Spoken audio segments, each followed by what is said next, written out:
Okay, it is a hot night tonight, ladies and gentlemen, which, speaking of lichens and gentlemen, children of the night, nocturnals, night terrors, and all things that go bump in the night, welcome to what has become your daily treatment of shock therapy. The doctor will see you now. Show me your woes, my fellow sleepwalkers, and I'll cure all that ails you. Consider me your night watchman for this evening's festivities here at Mind's Eye Theater. I invite you to violate curfew with me during this graveyard shift. I am your intrepid host, your horror host incarnate for this special sold-out show. So, Tramadom couldn't make it in what has been a thoroughly busy week for me and all live streams and watch parties on the Mind's Eye. This is my fifth live stream this week alone, and my third watch party. A lot of anniversaries, and we saved the best for last. It was technically yesterday, but we had a different watch party celebrating a different anniversary. So, as you can see from the thumbnail in the video, what we have on tap for tonight's festivities is The Conjuring. Man, what a difference 10 years makes. I was going to not necessarily go into much detail, especially here in the intro, about how this franchise has pretty much ended up.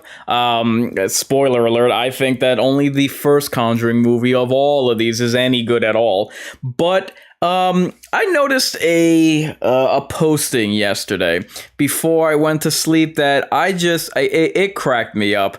It is from the director of the third movie in this franchise, Michael Chavez, I believe his name is. He had directed the Conjuring 3, The Devil Made Me Do It. So he goes on to say, this was reported on iHorror News that Valak, who is the nun, is as important as Pennywise. Michael Chavez was also the director. He started in the franchise, and whether anybody wants to admit it or not, the La Llorona is part of the Conjuring franchise. Don't try and double back now just because it was like the lowest grossing movie in your franchise. That ain't how that works. Stand on your square.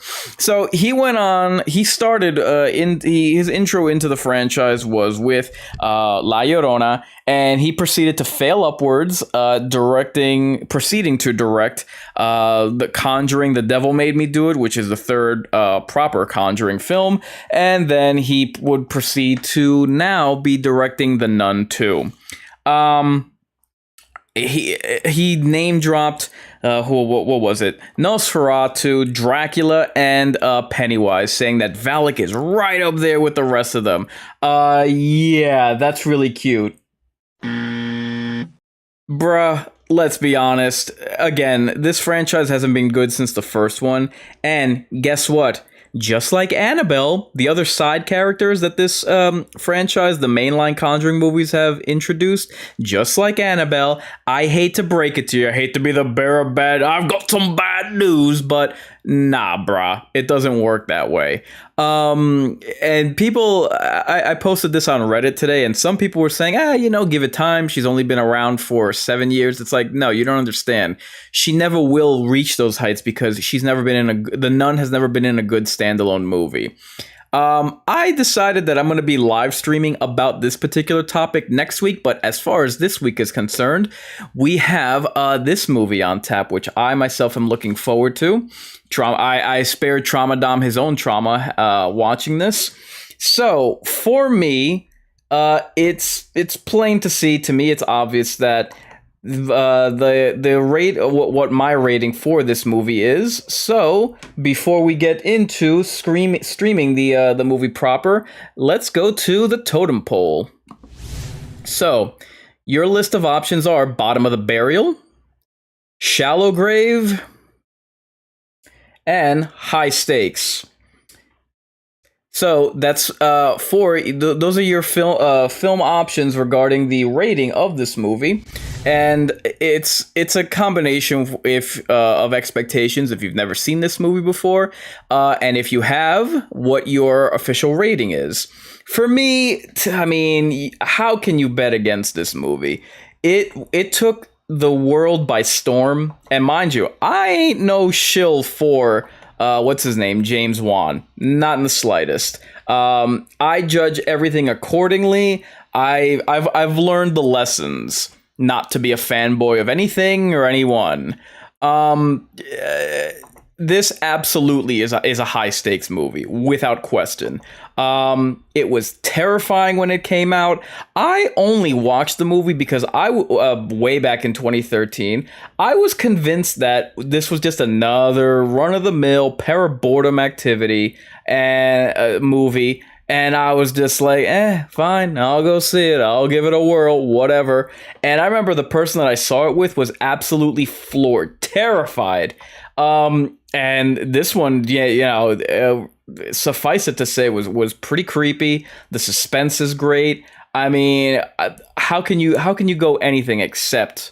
And this may accept high stakes. And this movie made a lot of buzz when it came out. Like, it came out of nowhere. Nobody was expecting something like this to come out. And when it did, I mean, everybody was talking about it. Freaked people right the hell out. And like the best part is that it was a very high grossing film. And mind you, it came out in the summer. There's a reason why we're celebrating its 10-year anniversary now. So, if you've never seen this movie before, and as we go through the watch party, you'll see for yourself that this absolutely is. It's nail biting. It's terrifying. And I'll be getting into the actual rating, the cinema rating that this film was given in theaters, which I found to be interesting. So on YouTube in the chat, I am now posting the official totem pole for this evening. There it is. Okay, so I invite all of you, and I'll be giving reminders throughout the watch party. I invite everyone to please vote in the totem pole. It just helps me to engage with you first off, and just see what everyone's official view of this film is. So, before we jump right in, now that the totem pole is up, I'm going to get to just a quick number of housekeeping items, and then we'll jump right in.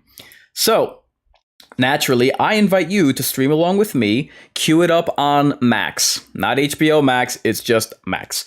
That's where you can see this for free, assuming that, much like me, you get Max for free. I get it through Verizon. So, I will be providing timestamps throughout the watch party to make sure that your viewing experience is synced up with mine, as well as for the convenience of anyone who's casually late to the party. So, this Mind's Eye Theater is brought to you in partnership with Hotness TV. If you're in the market, and you should be, considering we're in the summer holiday seasons and school seasons are right around the corner, if you're in the market, please use the sponsorship links in the description for Jabra headsets and Samsung devices.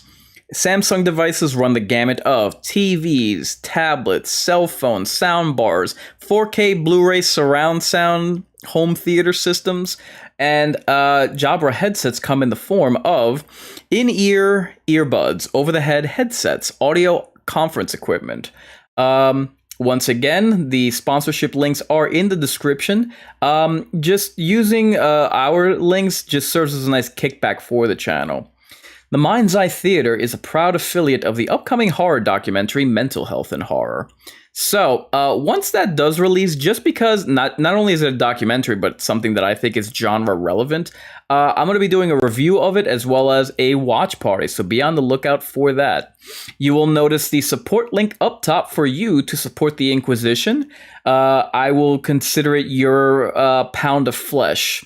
So the software that I stream from is called streamlabs.com and they were nice enough to give us our own store, streamlabs.com/mindgamesinc/merch. So, we are coming to you live streaming on Facebook, Twitch, YouTube, and Rumble. So I hope that everyone is ready for this assault on your senses. So, without further ado, I now offer you this creature presentation. Igor, throw the switch. Playing now. I don't believe that it's buffering. Really? Oh, here we go. Oh, no, it's not. Sorry, I screwed that up. Restart. It started at the end for some reason. And now, HBO logo. Here we go. So let me just do I just want to make sure I'm listening on the stream just to make sure that we don't get any audio coming through, because that will be an immediate copyright strike, as has happened in the past. New YouTube copyright strikes. Ain't it a grand place to be? Okay. All right, I think that we're good. Yeah. It's so funny what this is obviously a creepy beginning. The real Annabelle doll was actually just a used Raggedy Ann doll that was brought by Donna's mother at a hobby shop, and was known for not only leaving notes on parchment when there was no parchment around, but also attacked a friend named Lou by mysteriously leaving claw marks on his chest. Talk about a rude awakening. The makers of the movie decided to make a more sinister looking doll of porcelain of the movie. But like I was saying before, it's funny obviously this is a creepy beginning introducing the Warrens, but it's funny. We didn't know what shape this doll was going to take in the franchise, but I'm pretty sure we had higher expectations than what we eventually got.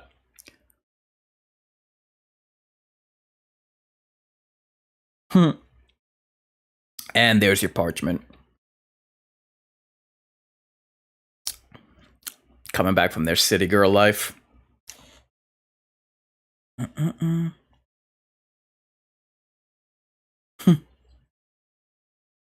Dear God.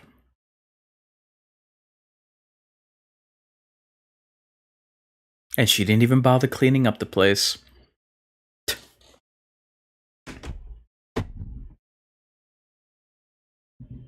Oh, good heavens!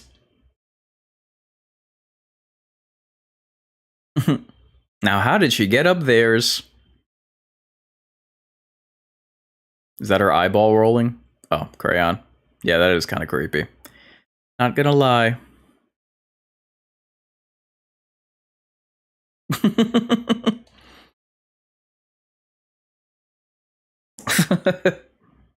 Uh-oh.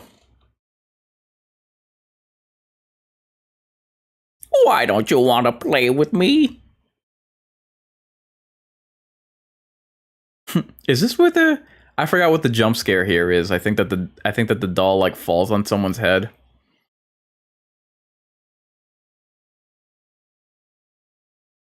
Yeah, that I'm not gonna lie, that would be creepy if two men were living together and they were hearing that pounding in the middle of the night. I can imagine two women. And those pajamas are atrocious. Oop, anyone? Anyone? No one? Someone's got a wedgie. Oop. Missed me. Yep, I knew it. See, like, what this movie does well is it knows how to use silence. It knows, and like that jump scare right there, slight as it was, it earns it. You know what I mean? It's not this movie. What the hell's on her back? This movie isn't jump scare city, and that's like that differentiates it from a movie like Insidious, which is like oppressively loud. Oh my god.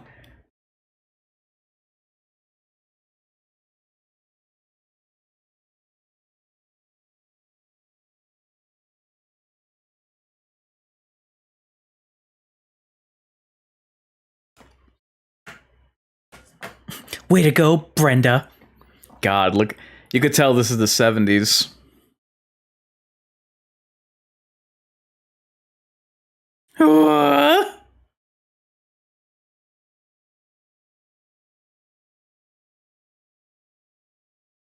Mm.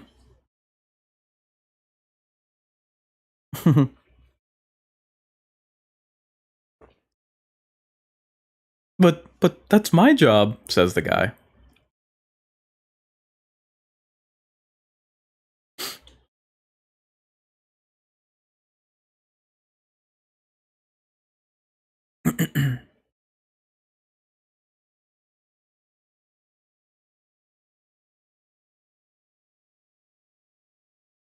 So this movie is something of a feast of firsts.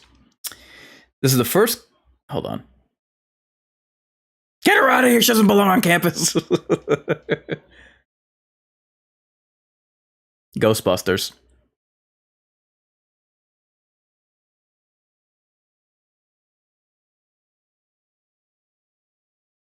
Um, this is the first collaboration between actor Patrick Wilson and Vera Farmiga. They followed with, hold on. Since the 1960s, Ed and Lorraine Warren have been known as the world's most renowned paranormal investigators. Lorraine is a gifted clairvoyant, while Ed is the only non-ordained demonologist recognized by the Catholic Church. Out of the thousands of cases throughout their controversial careers, there is one case so malevolent they've kept it locked away until now.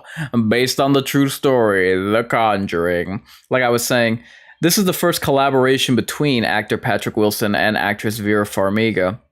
They followed this with the sequels to this film, obviously, as well as the action thriller The Commuter in 2018.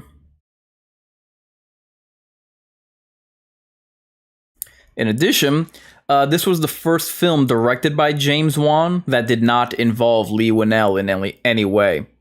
That's probably why it's his best film. Seeing a pattern? He's his frequent collaborator in such films and franchises as Insidious and Saw. And look at the state of those films. Did you catch that laugh? Oh, if the clothing doesn't, if the style of clothing doesn't get you, the throwback vehicles are just an eyesore to say the least. Jesus. 5 kids and a dog. Marsha, Marsha, Marsha.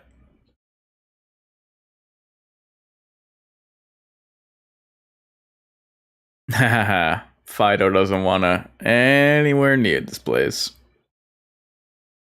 Come on. Come on, girl. What's the problem? Trouble at the old mill? So when the real life parents, the real life version of this family, visited the set location in North Carolina, they felt a cool wind whip through the set. They also noticed that the intense sudden draft did not move or shake any trees. Well, yeah, kinda. Well, you can't say maybe it's the wind on that one. This is a long tracking shot, right?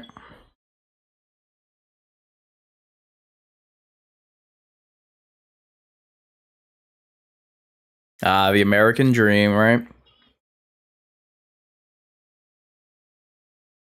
Oh god, that car.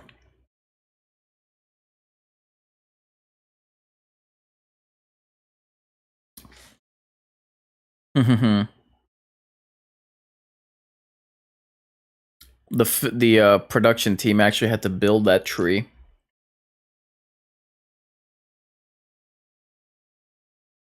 It's a 50-foot tall tree that they built just for this movie.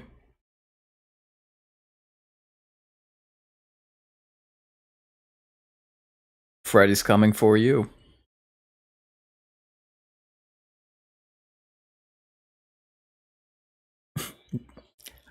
Stupid male primate. Pizza go to waste. Like, as peaceful and tranquil as the countryside can be, it can be eerily quiet at night. Like, look, it's great not hearing the noise pollution of the city, but stupid. She falls down the stairs. Uh-oh. Hee hee. Anyway, this was the first film directed by James Wan not to feature a cameo of the Billy Puppet doll from Saw 2004. After 4 separate films, Homeboy's got a hard-on for dolls. And despite that, that's not even as suspect as the suspect a fetish that can compare to a grown man dressing himself like a doll. Right, Jason Blum?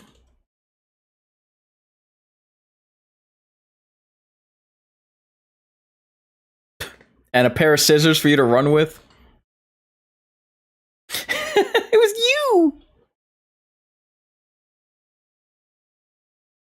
you! Or a monster in the basement.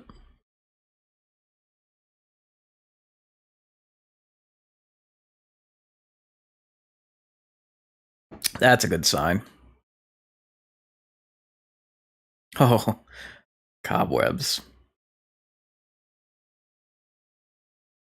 This movie's got everything in it except the black cat.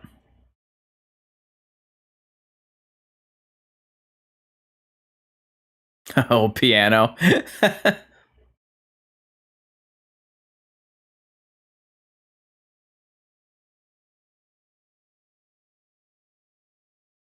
And the witch. Oh.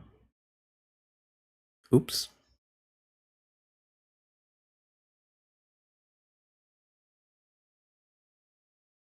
Boy, they didn't have this on the blueprints, right? Shut up, woman!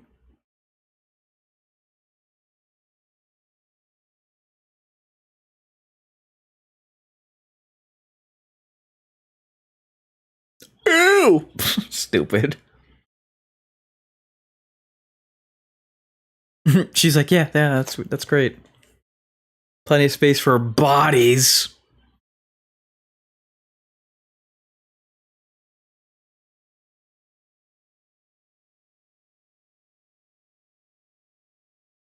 Wow, that dog really ain't going in there. And unfortunately,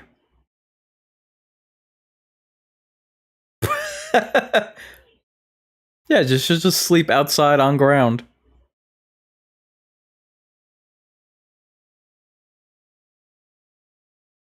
That's okay. You'll make it up to me. Let's get some action. God, radios with dials. That's another thing about this film that I think a lot of people appreciated. It wasn't modern. There weren't cell phones, and if it's weird to think of a period piece at, like, when you think of a period piece, you think like turn of the century or you know, castles and stuff like that. But no, this really is a period piece. I mean, we've progressed so far with well, technology, not necessarily as a culture, but for there not to be no modern ooh, Daddy was a little rough last night. For there to be like no modern conveniences like the internet or cell phones or whatever, GPS.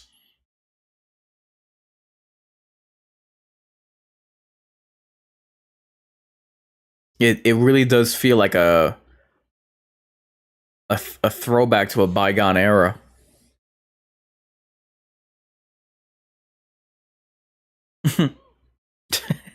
Thanks, Mom. And oh, I wonder how that'll come into play later on.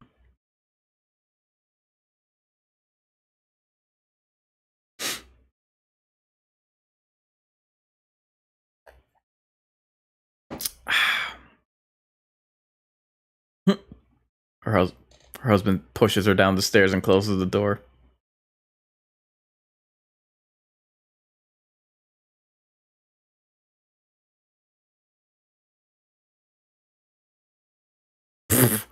Lady, your robe. The pattern on your robe makes you look like a walking sofa.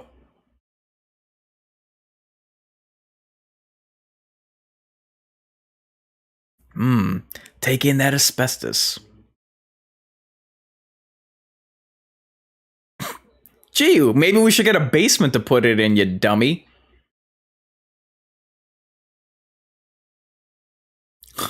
Did she just snort? I'll knock you out. Shut up, woman! We've been here one night, you're already complaining. Don't you sass me. This is still the 70s.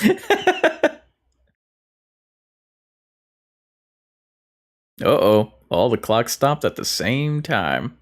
Uh-oh. I didn't think this was gonna happen so quickly.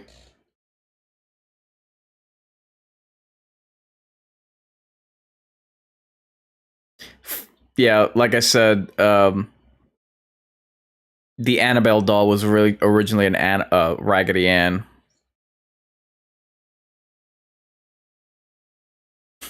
Must be the Japanese. What did I say? Did I call it or what? Uh-oh. And if the clocks and the welts weren't enough of an indicator that something ain't quite right.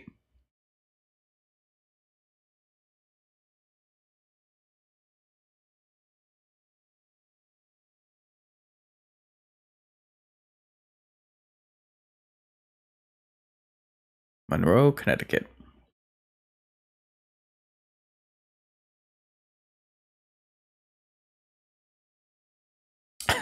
Honestly, I don't know if this part's true or not, but like, why would you keep all of this stuff like in your house? All these are taken from Goosebumps books.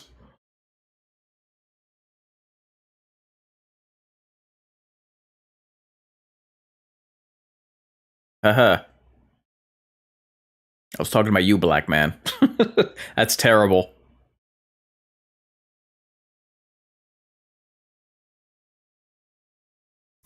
Yeah, it would, right?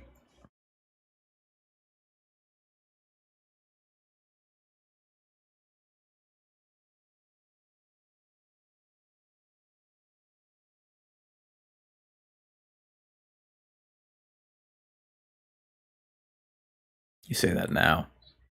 Is there a lament configuration around here? What? A crucifix is haunted?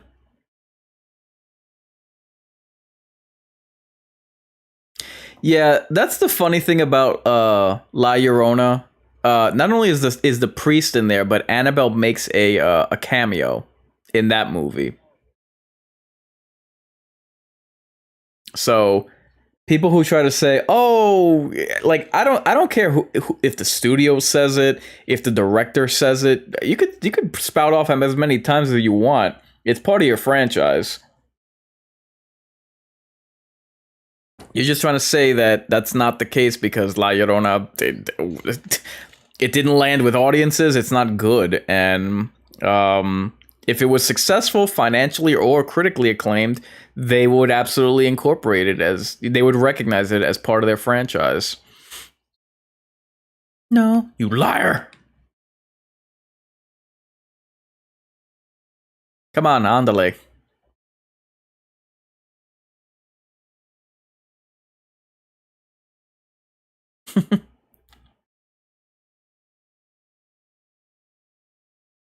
Darn kids. Ooh.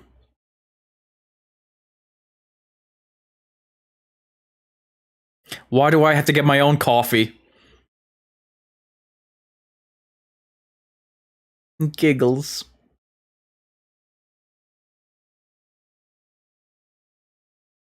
You say that now. He heard that monkey crack.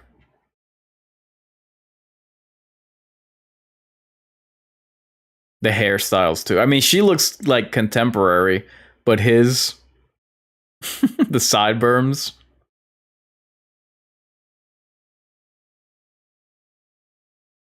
Oh, oh. Yeah, let me make you the coffee.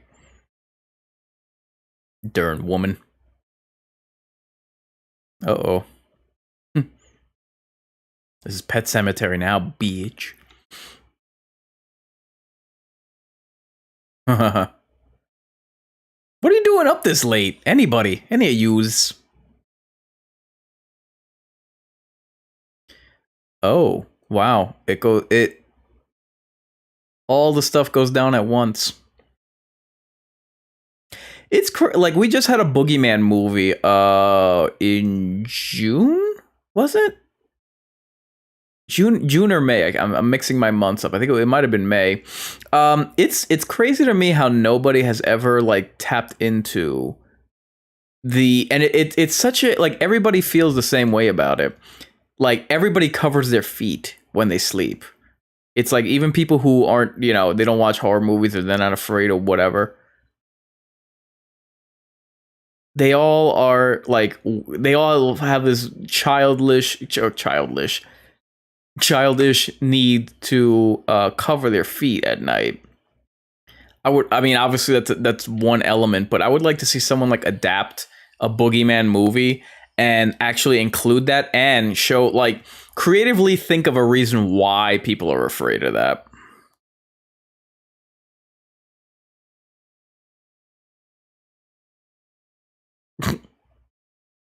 The ring girl comes out and gives them a smooch.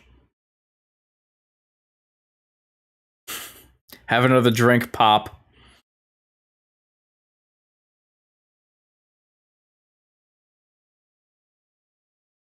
A typewriter, dear God.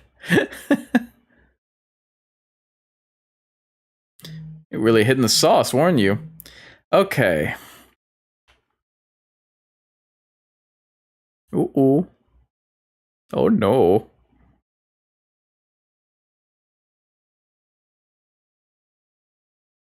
For some reason, the Max is showing a countdown of this film as opposed to a count up in the timer. So if I'm slightly off, I apologize, but as far as I'm concerned, we're coming up on the 20-minute mark in 2-1 now.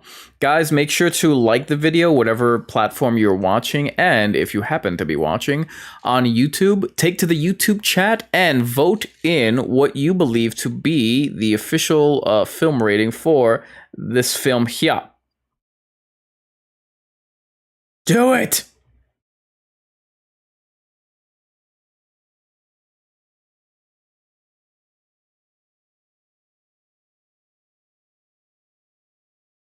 Oop, oop, oop, oopsie doopsie.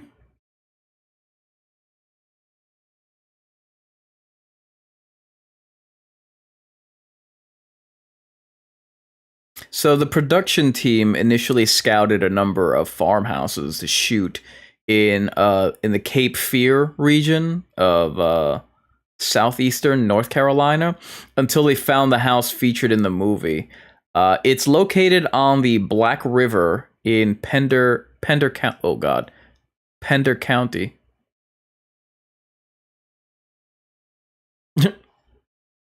They only filmed the exterior of the home. All interior shots were filmed on set at Screen Gem Studios in Wilmington, North Carolina. The crew of the film built the set of the Perrin's home nearly exactly like the real home. So that's serious dedication, like to build an entire that technically 3-floor set because you got to include the basement. Tailored exactly dimension wise to a house that already exists. But luckily for them, it was just a single location instead of multiple.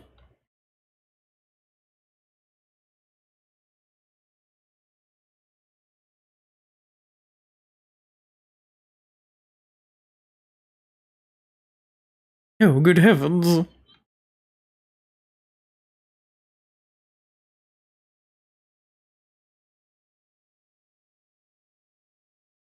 Damn. Jesus, lady. Next, they're gonna show up on your wrist because you insist on handcuffs with your husband during a hanky panky. See, she's already in the mood. Oh my god, look at that lunchbox.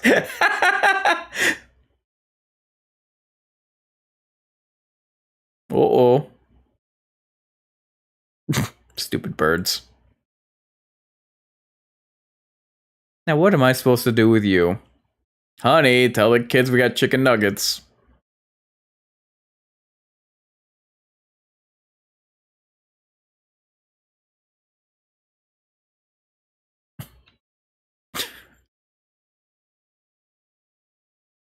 There's 4 kids? I thought it was 5. Oh. There we go. Here's number 5.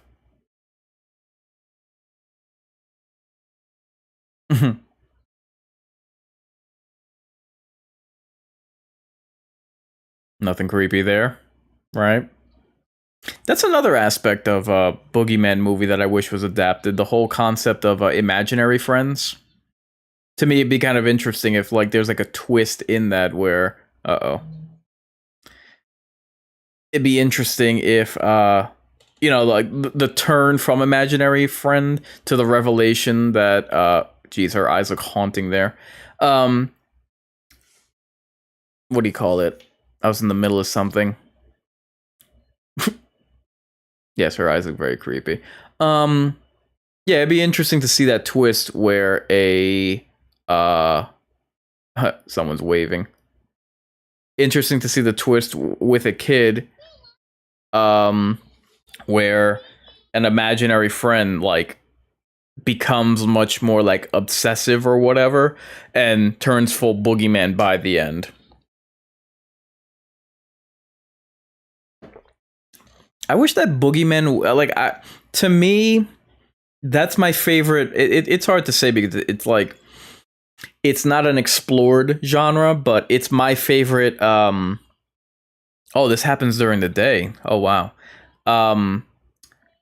It's my favorite genre that I think has the most potential.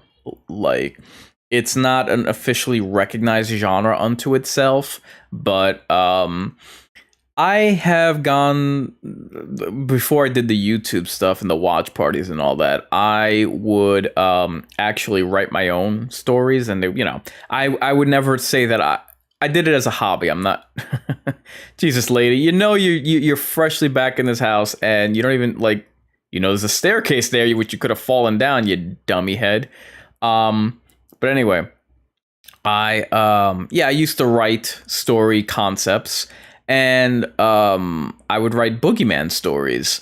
And to me, what I find interesting is that not only the ones that I wrote, but you can also go cultural, where if you go into each culture, and crack.com had a list of different boogeymen from different cultures. Uh-oh. Yeah, that ain't Narnia. Crack.com had a list of different boogeymen from different cultures. The ones in which is probably what the handlers of this franchise were hoping for. La Llorona and the El Cucuy were or El Cuco, I'm sorry, were are two prominent Spanish boogeymen.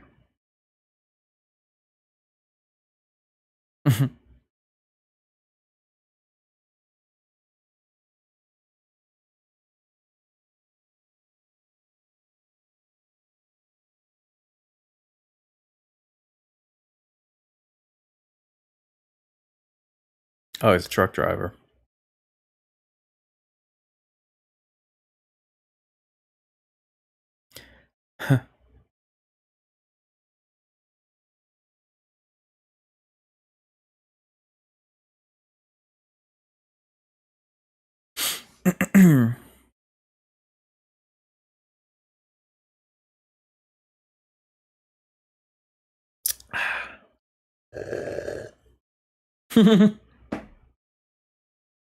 Again, it's crazy how tranquil an area like that can look during the day, and how, well, you just saw it, how creepy it can look at night.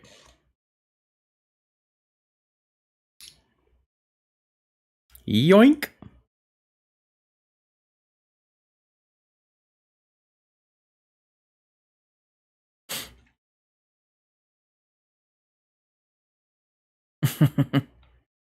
Let me body slam you then.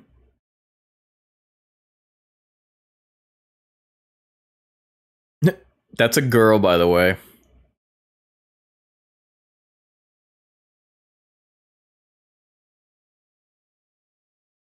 So this film marked the third collaboration between James Wan and Patrick Wilson. They had obviously the pair had obviously worked together in the first and second Insidious movies.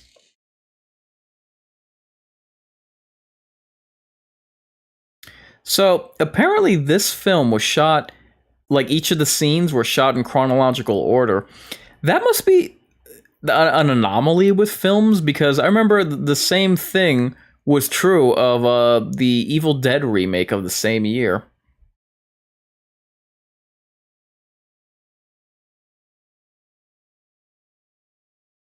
See, parts like this use excellent tension and build up.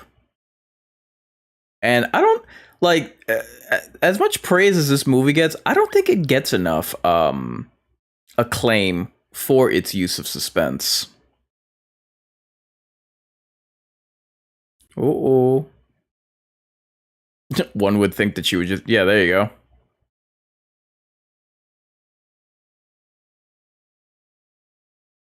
Is, oh, I think this is a,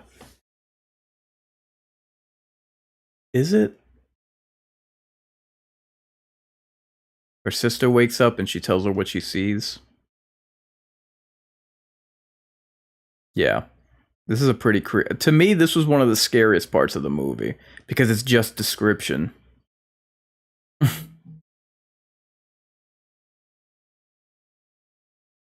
And she is like paralyzed.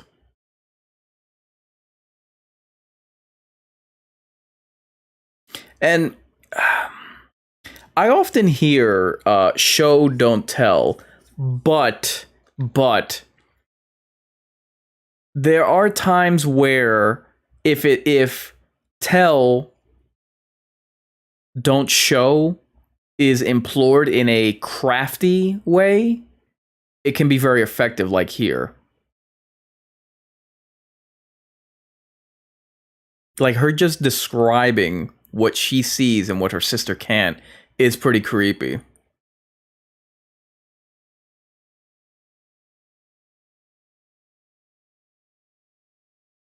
Uh-huh. And then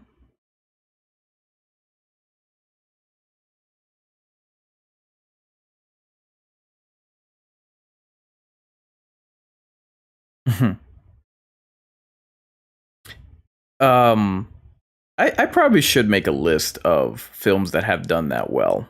Like scenes that have told, not shown. Where the hell's that light source coming from? Jesus, okay, kid. I get that she's scared, but my god. Her eyes almost bulge out of her skull.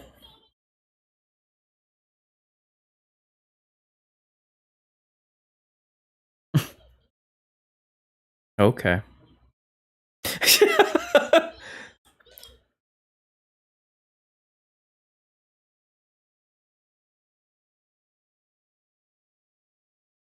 Yeah. Again, like, other than the door closing and the slight at the end, the slight raising of tension in the sound, you didn't, like, nothing happened. But still, it's an intense scene. Patrick Wilson and Vera Farmiga both traveled to Connecticut to meet with Lorraine Warren prior to filming.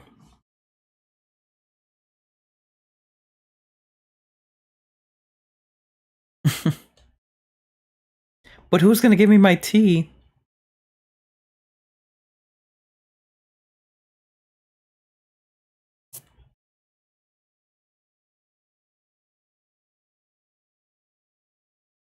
No, I was stone cold drunk.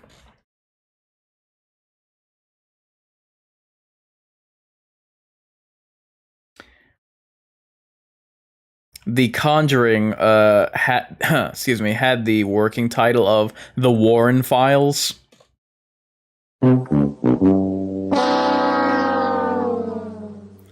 Yeah, I mean, The Conjuring admittedly ain't a great title, but better than the alternative, right?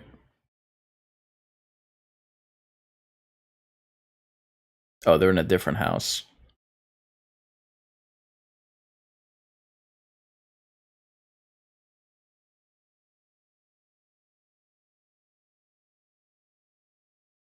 You sure about that?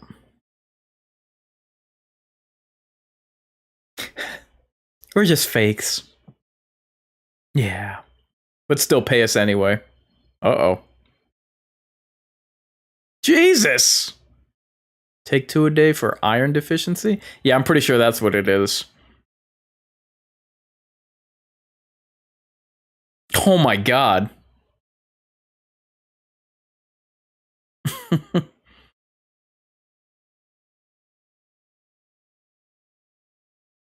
Creaking, creaking, creaking at the door. And her husband's on he's on his truck route, so she's all alone. Gee, could it be what time did the clock end? 3 or stop 3:05 3:07? Yeah, it's about that time, Mom. So Lily Taylor, who plays the mom here, she actually researched The Exorcist to prepare for the role.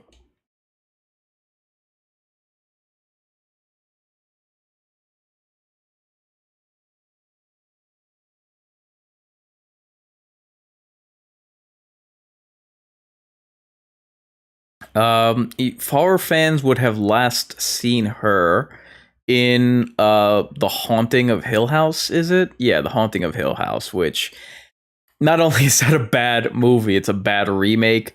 It's a bad remake considering that the original is so good.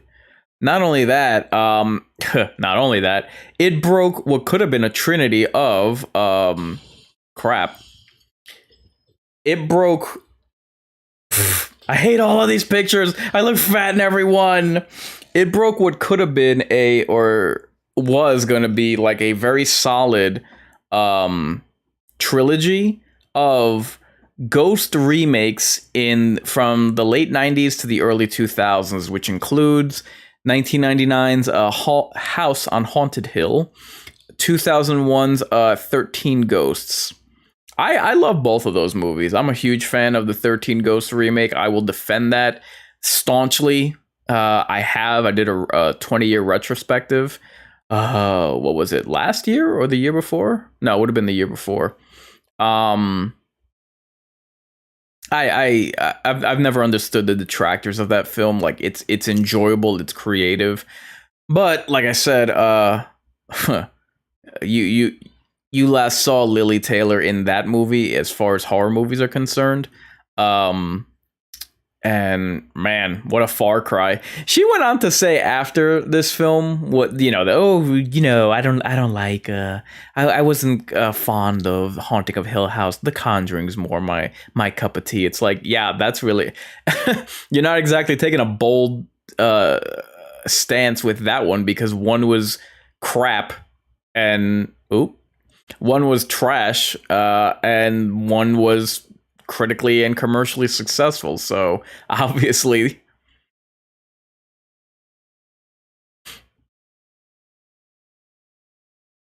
I never I guess we got to pay attention during the film, but I don't remember what like the clapping was about.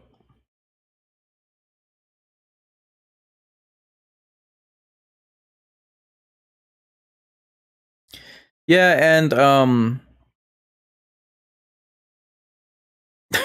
are you?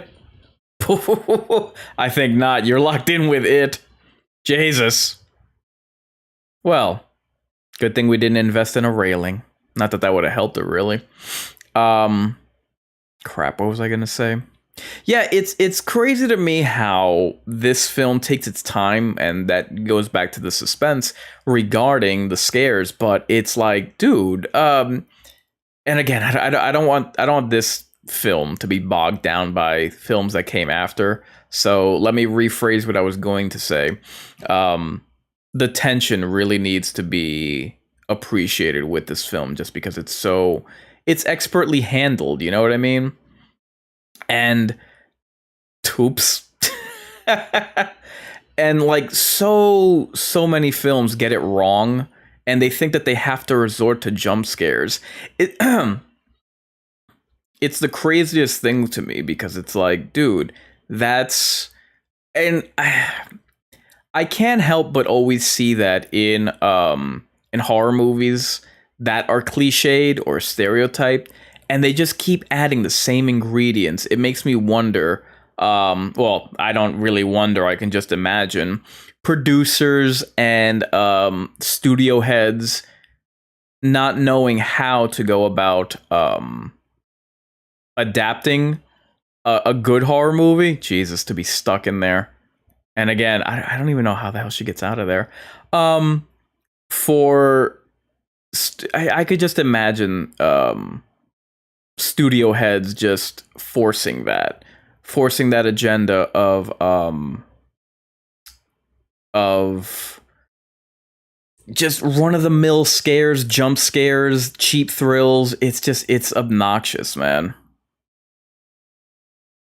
Cindy Lou Who?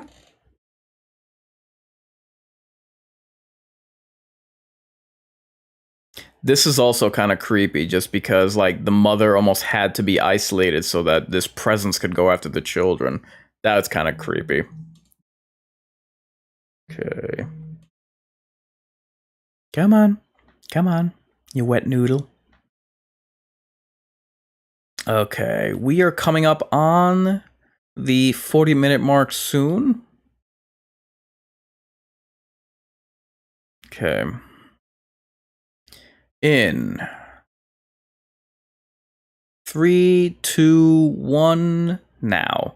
So guys, remember to like the video no matter which platform you're watching, and if you're watching on YouTube, obviously make sure to like the video, but also be sure to vote in the totem poll what your expectations for the film are, or your film rating. This I thought was really well handled, and she looks familiar, and I don't know why. Um,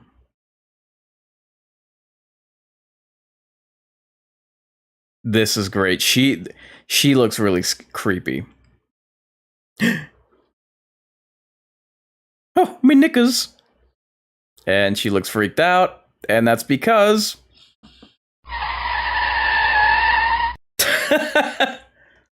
oh wow. Well, thank God Dad came home in the nick of time.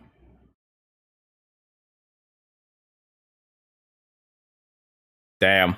Imagine coming home to, your your dog just got mutilated. You know there's something going on with the house. Your wife was locked downstairs. Yeah. Your your kid just got attacked somehow. So, fun fact, the state of Rhode Island does not require home sellers to disclose documented histories of a location's criminal activity, let alone alleged paranormal and supernatural hauntings to potential buyers. This is why the parents were unaware of all previous events. Too bad they don't have that same rule in Amityville, am I right?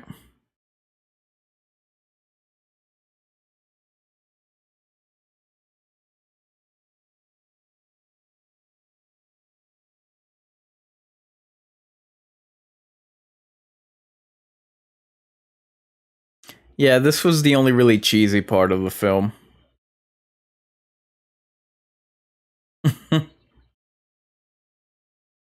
Not a bad get up, I gotta be honest. Even the tie.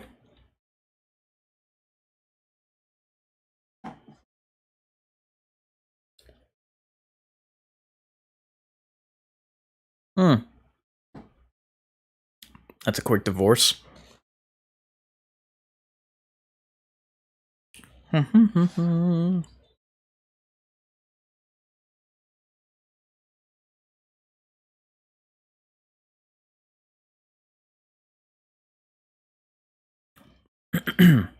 God.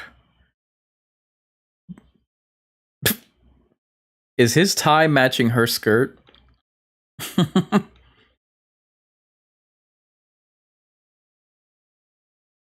Aw.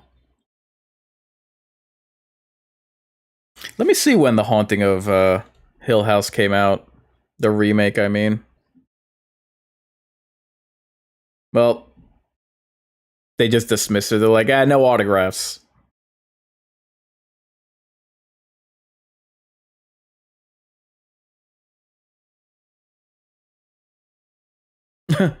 We just don't care.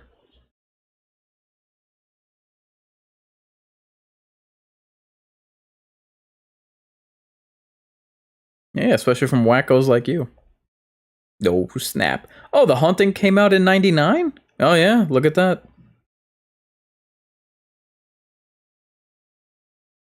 Yeah, before that overrated Netflix series came out. Man, The Haunting of Hill House, like, I don't know. It doesn't use it has great tension, but it always lapses into jump scares. Like this movie did it so much better. And it was constantly they would always mess up the in The Haunting of Hill House on Netflix. To me, I just felt like they always blew their load because the I don't know, like they would have such great build up and silence, like blood curdling silence, and then it was always a jump scare. It's like, dude, what are you doing?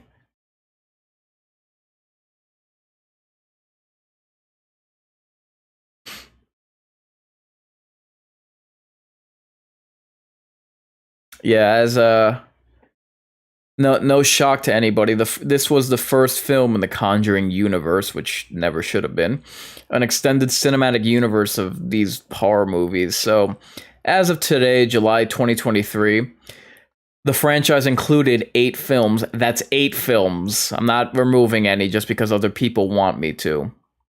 8 films with a ninth on the way. Uh, 3 Conjuring films, 3 Annabelle films, The Nun 2018, Curse of La Llorona, and the upcoming, this one, Nun 2.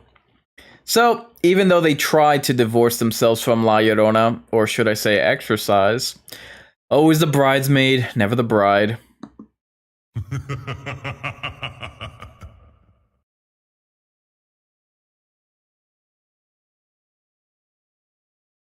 Oh, I think they explained the clapping there.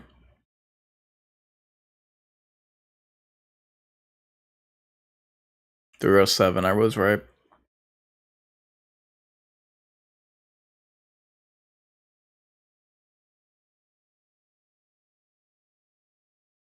By the way, thank you for just grabbing at that picture.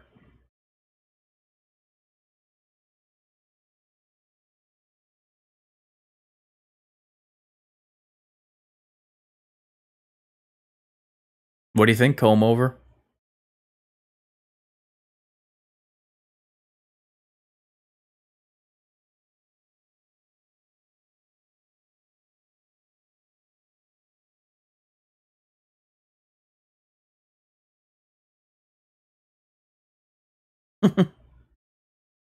Nah, nothing at all. It's just a creepy haunted cellar. Pretty routine. So, interestingly enough, like the movie contains no S3X or nudity, very little profanity, and it's considered tame, and it's mostly bloodless violence. Um, it has brief depictions of alcohol. There's no smoking, yet it received an R rating, and this was solely down to its scare factor by the censors. And to me, that says something about how terrifying this movie really is. Old ass equip. Oh my god, a tape recorder. And I am drunk.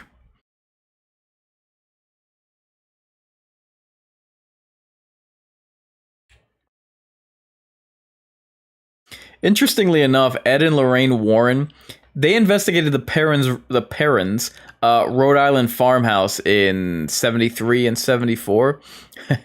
In the original case, Ed and Lorraine Warren were kicked out of the house as they were not able to help the Perrins. Oops.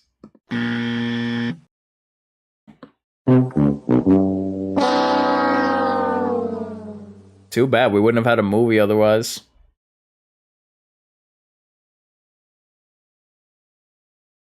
That, I mean, not for nothing, but considering that this movie was adapted, it kind of lends credence to the fact that these people were quacks. The Warrens, I mean. Ooh, peekaboo. Jeez, even when James Wan doesn't have a doll, he has to have, like, you know, another kind of toy. Dude's got a bit of a weird obsession. Oh god, I look haggard. What could it be? Oh my. And gone. And then we close and then jump scare. Am I right?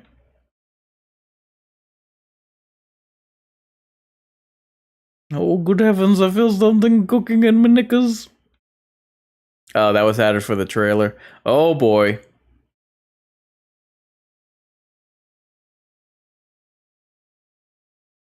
No, I'm sure everything is fine over here in the Tree of Life. Yeah, you could tell. Well, you can't tell that that's, you know, artificial. It's a fake tree that was built, but it definitely does stand out, like, apart from everything else.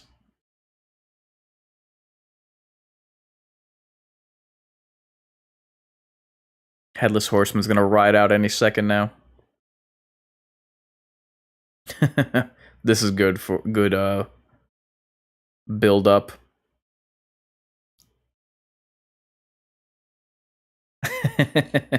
Oh, nothing. Just don't turn your head or lose it.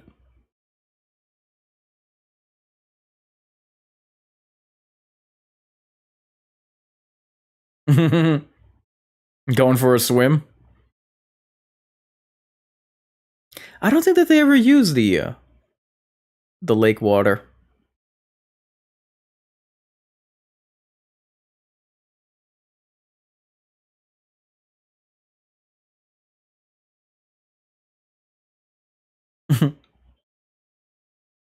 We have a good shampoo service we can get you a discount on.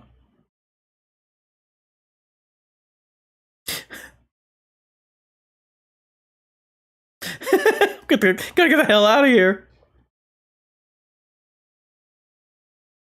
God, those sideburns.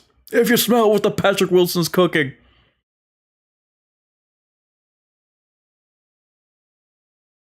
You didn't see anything, jabroni?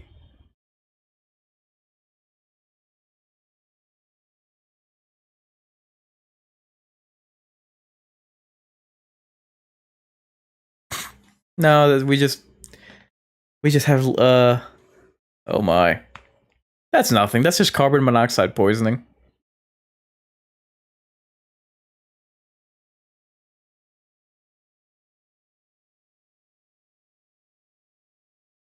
I think we should go. Well, I got news for you. It doesn't matter what you think! I couldn't help myself. He's got a bit of mutton chops too.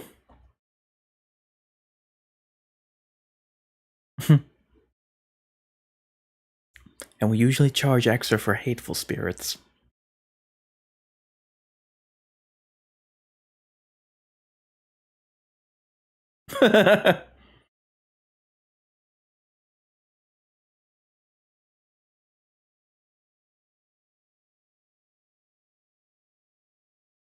Well, got a dog.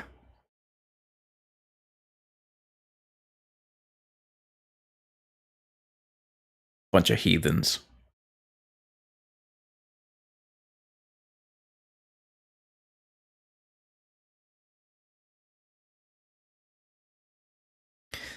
Really? She's got bruises all over. The dog's been murdered. And the kid has been yanked out of their bed. Yeah, nothing violent. So, you'll note throughout the movie, the same 3 notes play on the piano, and can also be found in the movie called The Creeping Flesh from 1973. Aw, Pumpkin. We're out conning people. We gotta pay the rent. Give me a second because I'm gonna grab a bottle of water. This was also good use of, what do you call it? Build up and pay off. Aye.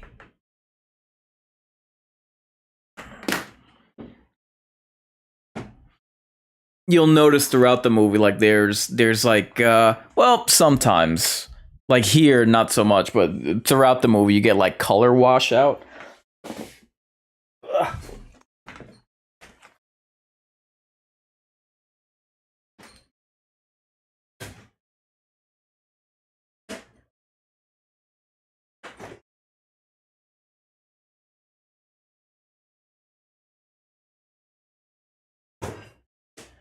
Okie dokies. Oh crap, they're explaining things.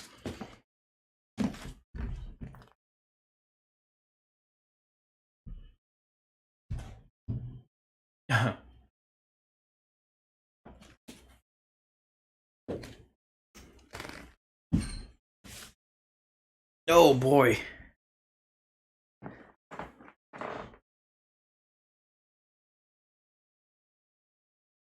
Wow. Well, she was dedicated, right?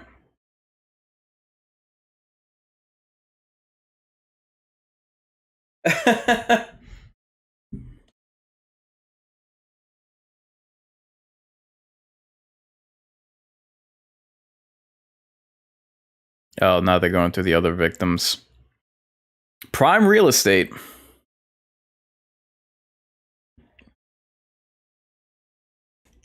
Nope. Joey King, who is the... Oh, hold on.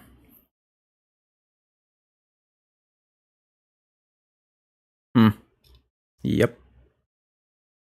Oh my.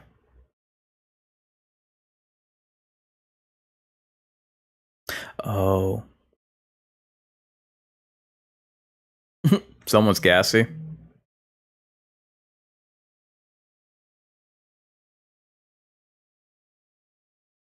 I'd like to speak to you about your soul's extended warranty. Oh. My, look at the time. Like I was saying, Joey King, the young daughter that looks like a boy, she said that she contracted a blood disease during filming, and once they wrapped on the movie, her blood disease went away. According to an interview with Howard Stern in 2020, the disease was ITP, thrombocytopenia. This disease can last as little as a few weeks before going away on its own. Mysterious.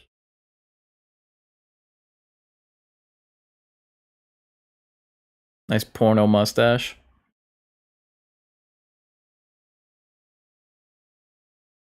But that wasn't the only freakish occurrence. When the Hayes brothers and Lorraine Warren would chat on the phone about the script, they kept getting cut off by weird sounds and a lot of static. Then, out of nowhere, the line would suddenly go dead. Coincidence? Although it could have just been her. Bells, really?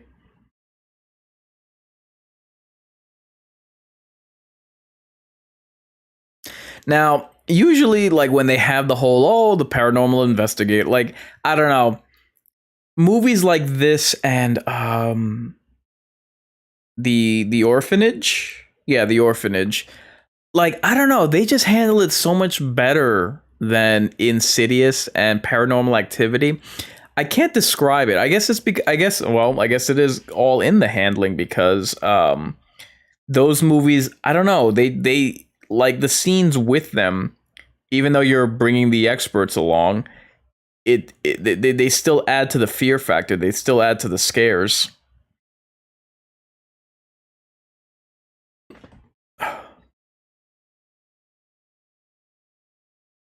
Falls on him.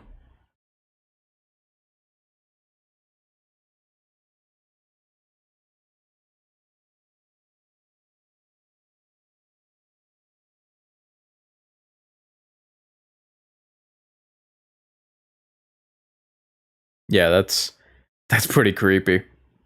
Not as creepy as dressing your kid as a clown, though, on the right.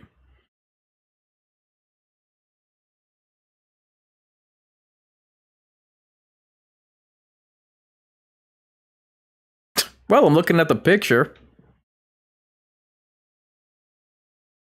Hmm. Well, just don't peer into what I'm doing at from 9 p.m. onward. That's my time. That's mama's time. Um,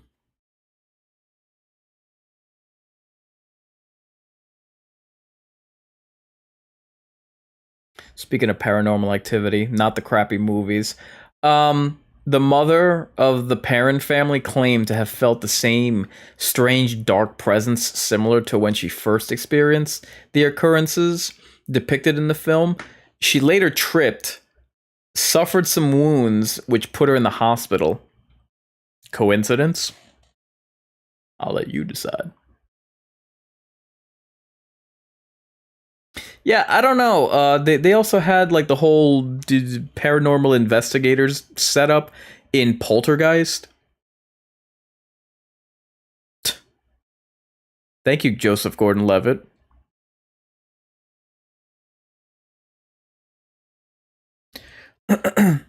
Ooh, Papa. Oh no, wait, that's not the father.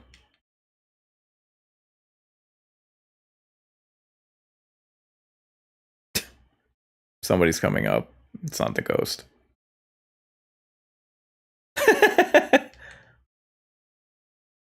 Did I not? Did I forget the courtesy flush? Okay, we're coming up on the 1 hour mark in 3, 2, 1 now. Guys, make sure to like the video on whatever platform you're watching, and let me see. If you're watching on YouTube, make sure to vote in the totem poll. What is either your film expectation or your film rating?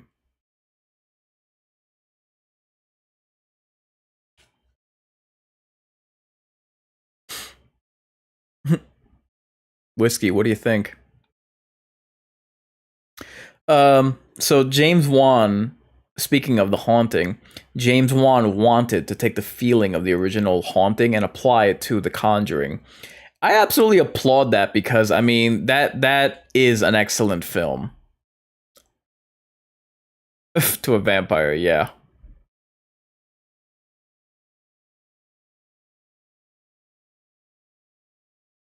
I do.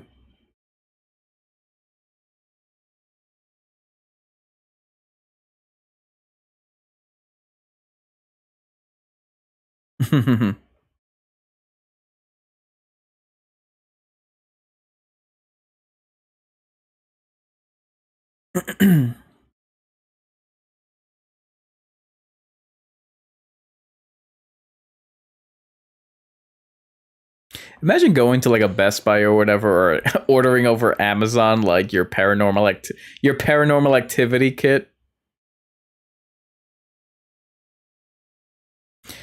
That would be a funny. Even though I don't know, like the whole paranormal investigator angle, I think is like overdone. Uh, but that would be a funny concept for a movie. Nobody here but us chickens. Caw, caw.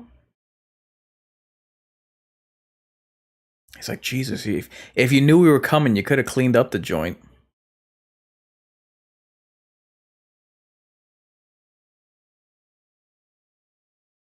Now play us some piano. Hmm. It sounds like a water heater. It's the craziest thing.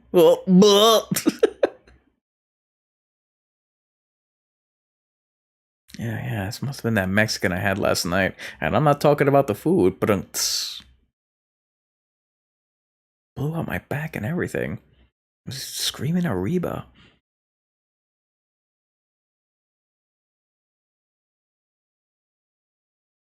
They're always investigating basements or attics. They were just in an attic before. Here they're in a basement, and in the sequel they're in a basement. Oh, whoa! Did you get that? Did you get that sound? Oh, activity from beyond the grave.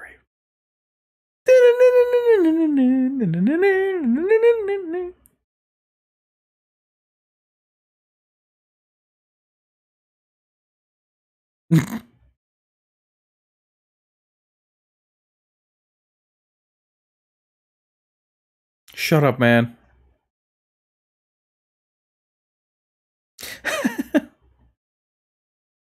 Yeah, that's funny. Oh, what could this be?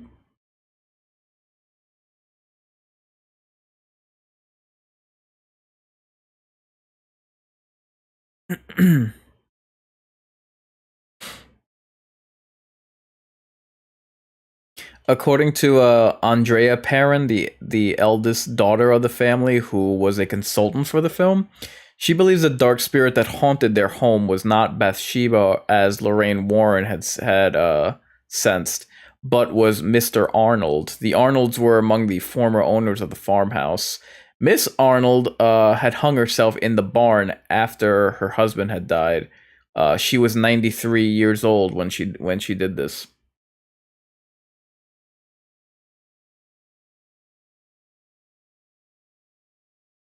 I'm sorry, I said Mr. Arnold. No, she thought it was Ms. Arnold.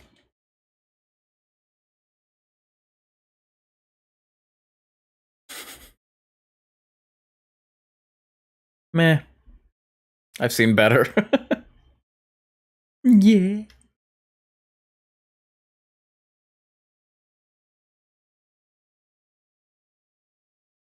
Well, they're there already, dummy.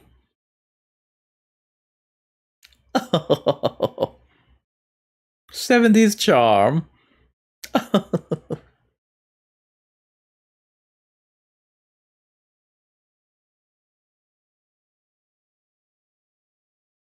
Uh-oh. And the color washes out. Michael Myers is there somewhere.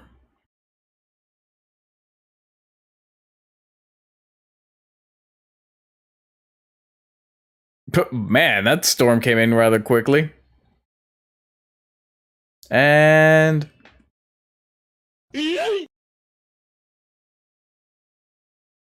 And...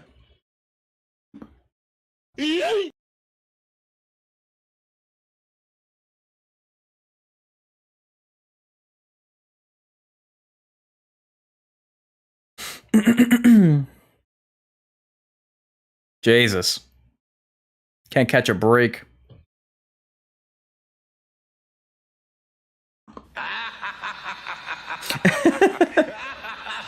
Oh, God. Thank you, Sam Raimi. Hey, what's that? Hey, everything cool? I'm fine.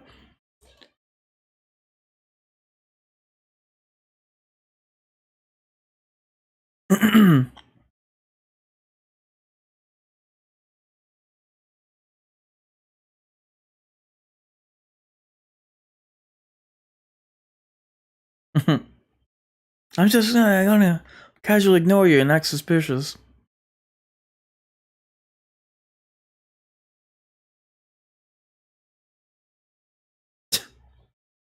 Yeah, he would be traveling with the girls.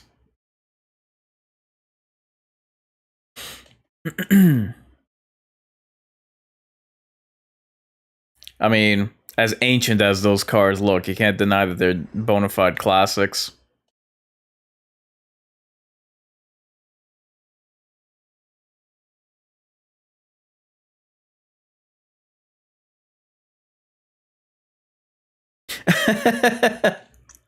So, as they mentioned throughout the investigation into the history of the farmhouse, 8 generations of families lived and died in the house before the Perrins moved in.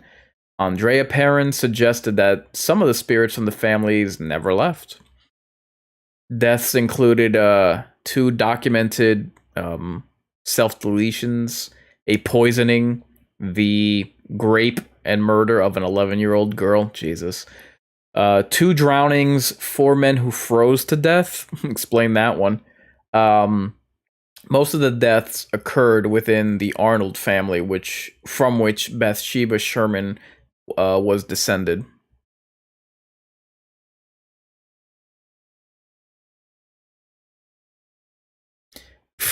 Well, good thing no one bothered tying him down.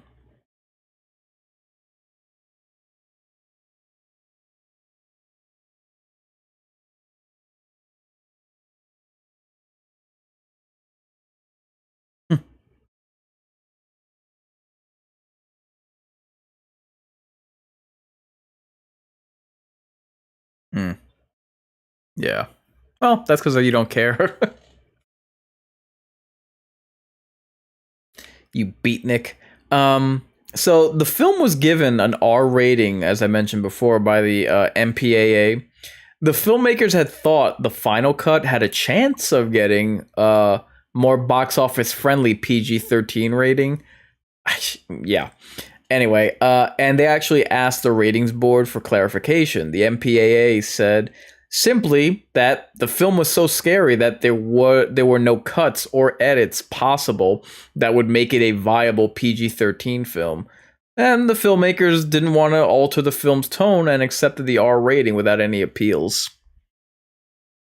Could you imagine this opening up next to, like, I don't even know what the hell was coming out at the time, friggin' Zootopia or whatever?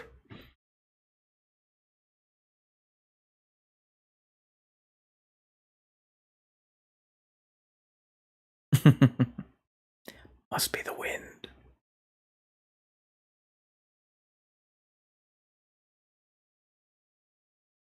Uh-oh.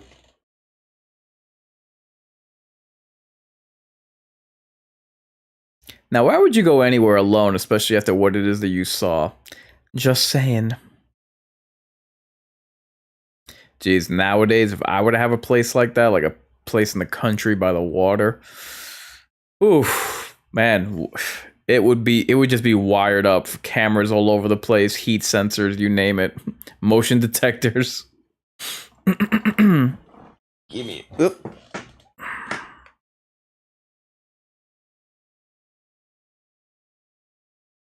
Who wants a jump scare?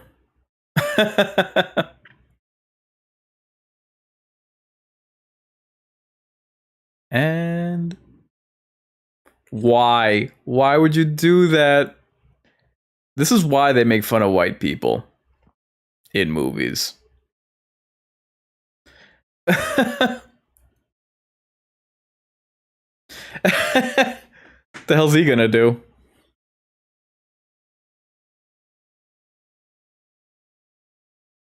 Just as a man. Uh-oh. Mhm.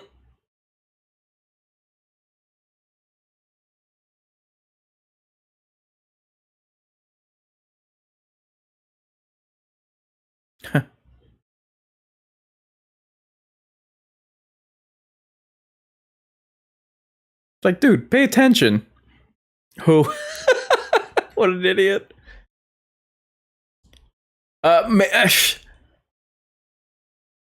Not following her was a pretty stupid idea.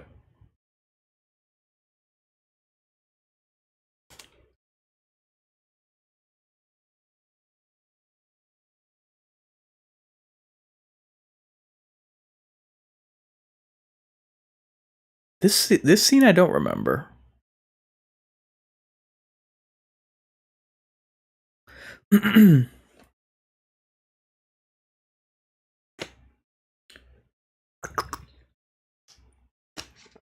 Imagine she's not there.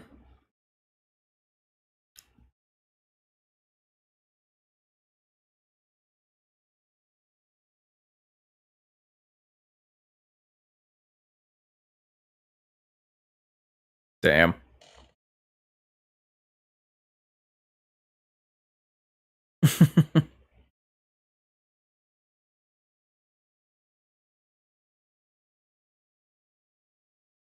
I don't remember this part. I think she ends up in the basement somehow, some way. That's a cool effect, how it's like freezing in there.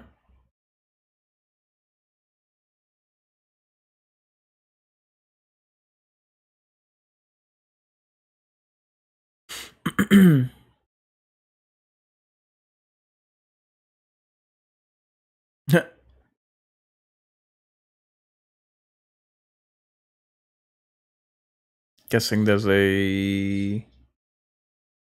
what?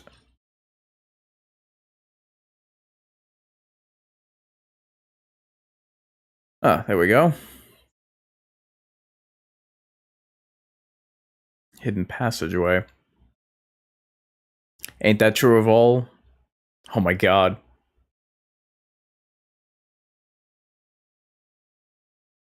That's creepy.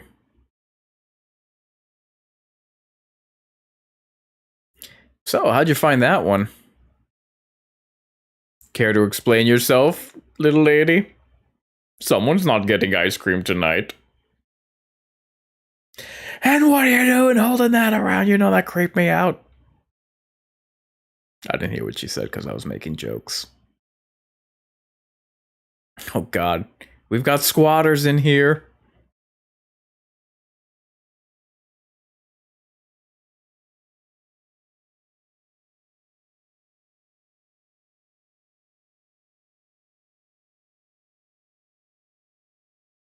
She's always kind of... Vera Farmiga's always looked, you know, or at least since I've seen this actress, like, on the older side. Traumadom is like head over heels for her because, you know, no accounting for taste. But,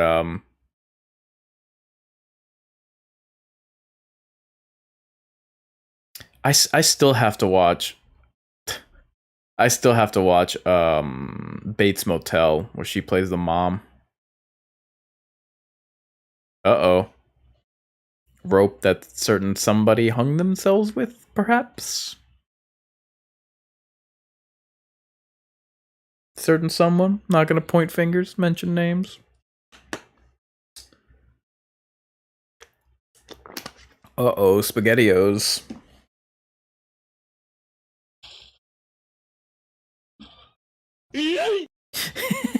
That's how she gets down. Oh my god. Well, no need for a dumb waiter, am I right?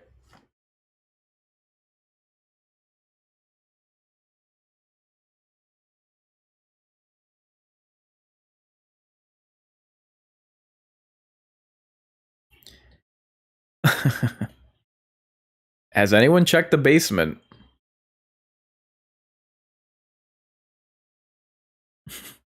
Do you see my watch? I lost it earlier.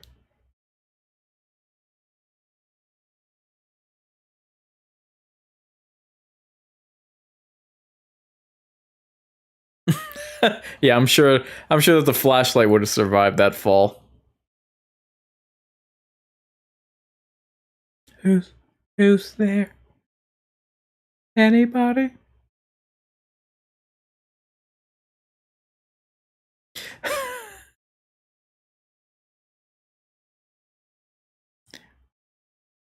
Why would you not immediately start heading towards the stairs?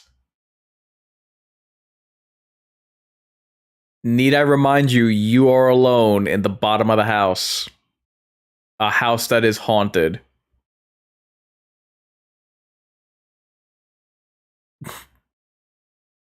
Oops. When the music stops. Wow, that is a rotund, hefty lady.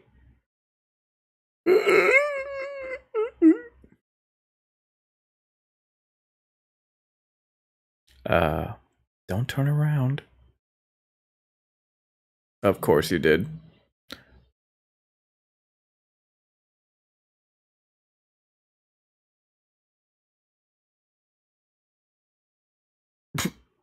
You gonna listen to her now? Oop. Any more bright ideas? Like, oh, I don't know, getting the hell out of there? Good scare, I'm not gonna lie. And then she gets hoisted right back up, right? Or she just drops. Uh-oh. Oh, that's creepy.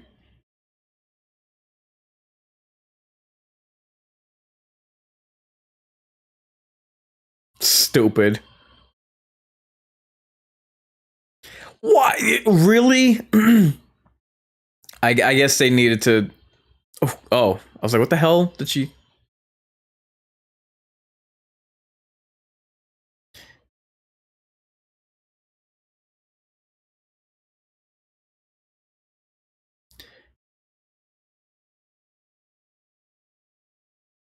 What? Me with the blackened eyes? Couldn't be.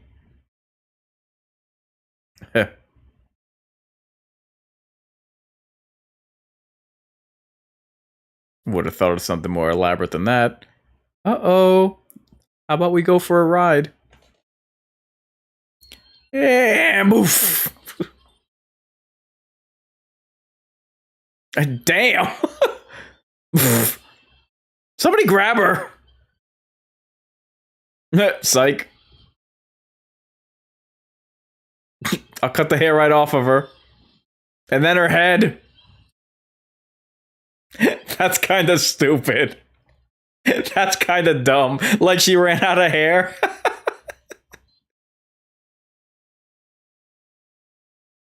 And I get that Lorraine just fell through three flights of house, and just saw what, 3 dead people. But it's like, did you forget that your necklace isn't around your neck? I mean, you were choked by it.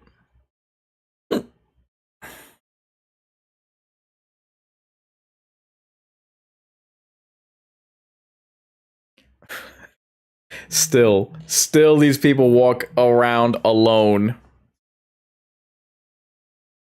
Jason swings right up. All right, we're gonna hit the 1 hour 20-minute mark in right now. So remember to like the video no matter what platform you're on, and if you're on YouTube, oh my god, make sure to vote. Oh no, I splashed her. Make sure to vote in the totem poll. Yeah, so she sees her daughter. What, that doesn't make you think of the necklace that's right downstairs?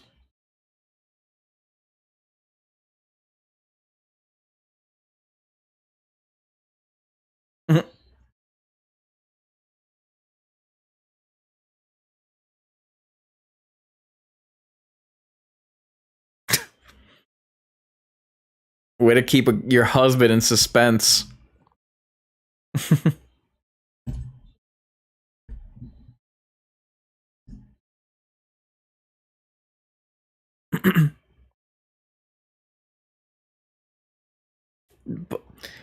Honey, please, you're all musty. Take a shower and change. Oh god, that Scooby van.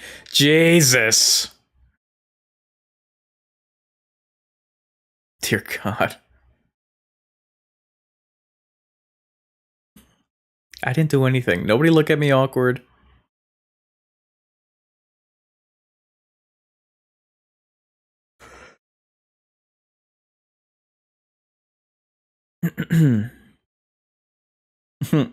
Oh, this is just all a hoax. Plausible explanation for everything. Also, I wouldn't want to get involved.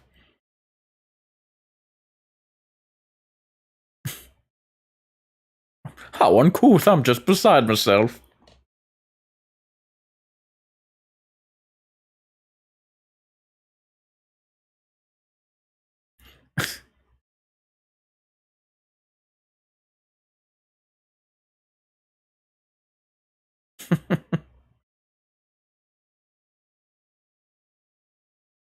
Well, you might want to get him on the phone there, Padre.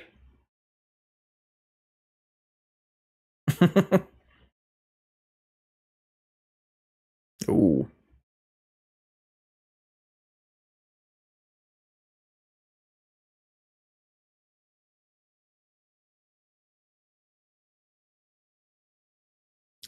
Not those are words you don't want to hear from a priest.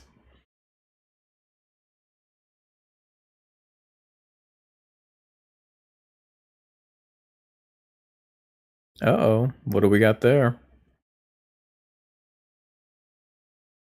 this was a pretty creative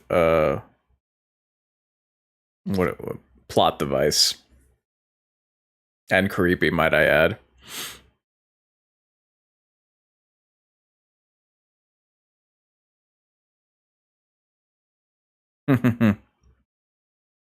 It was a good way of getting the presents out of the house, and not just that, but let's just say having a bunch of toys at their disposal. If I remember, well, let me not spoil, but let me wait until they actually get to the scene. But I remember a very specific response from the theater crowd that I saw this with.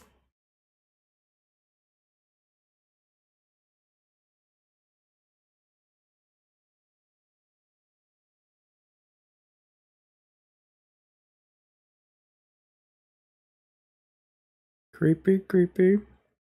Well, hopefully the stairs don't turn into pancake mix like in I almost said Friday the 13th, like in A Nightmare on Elm Street.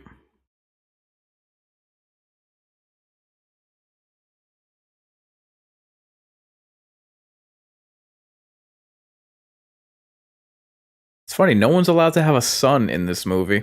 Oops. Now what could have, not for nothing, but even if this present, oh my god, little girl, even if this presence were able to get in there, isn't this room supposed to be all blessed and stuff? Now, who went out for a midnight stroll? Oops. Just go through your Rolodex and call everybody. That's freaky. That plus the sound.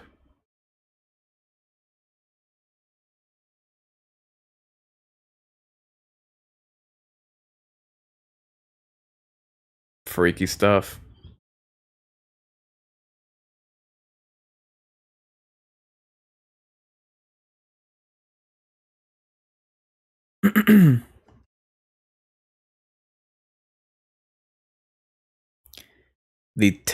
This right here. The entire theater freaked out when I saw this movie. And women were audibly screaming.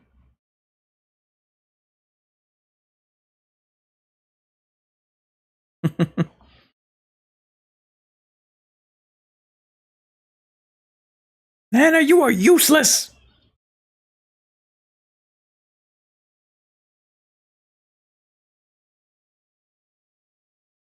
Poor kid.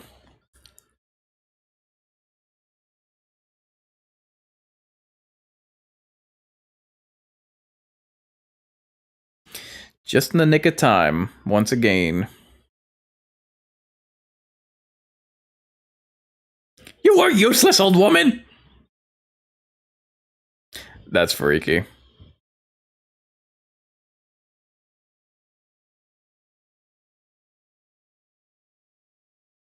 Jesus.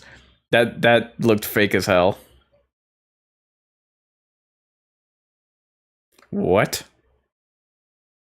And then when they go check,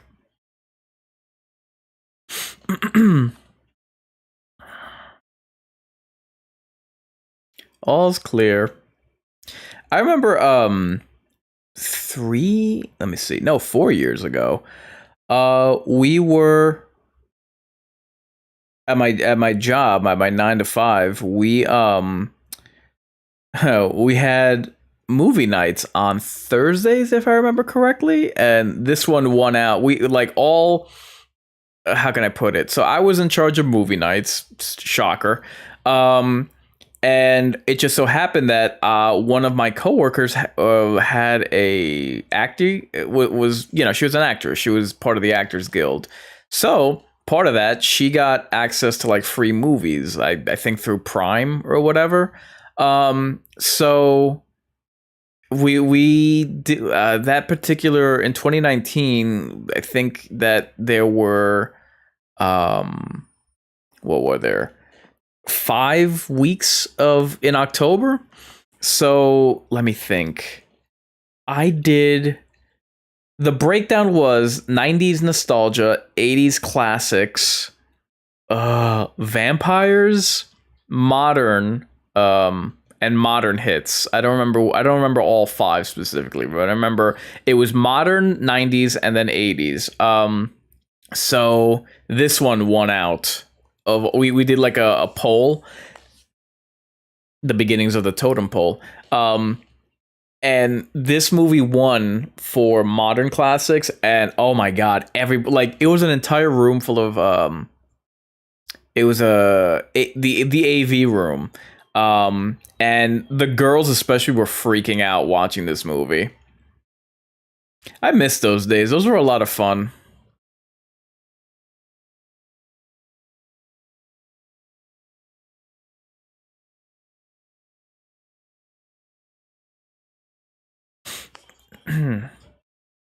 Let God sort him out. Jesus. This guy doesn't play around. Uh and this is where everything hits the fan.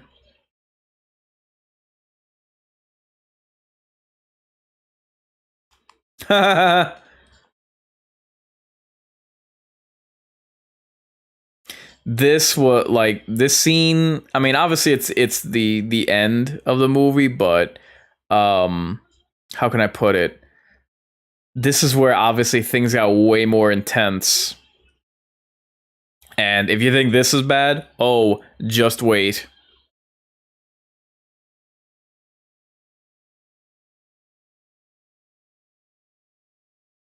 This was an interesting feature.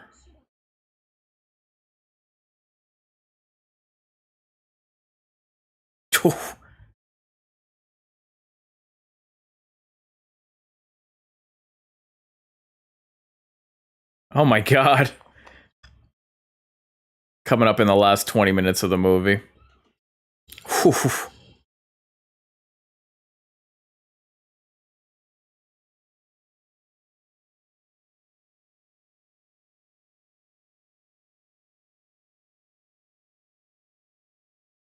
That right there is a pretty tough situation because obviously you want like all hands on deck as far as the adults, but also you want to keep the kids like safe. Oh crap. She goes to town on somebody. There we go. Damn. That'll fix everything right up. Here's some fresh linens.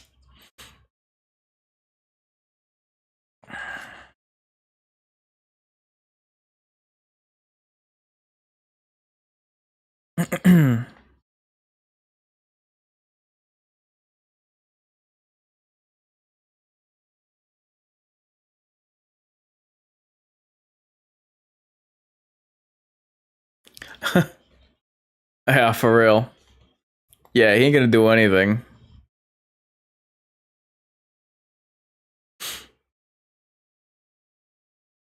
Next, let's get her a pillow.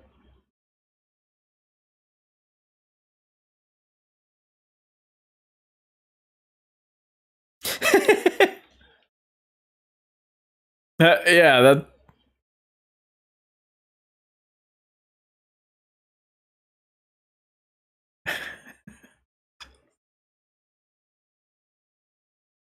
Chip,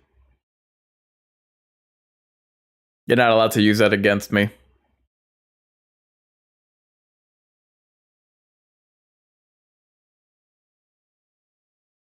Yeah, well, you might want to get your wife's necklace too.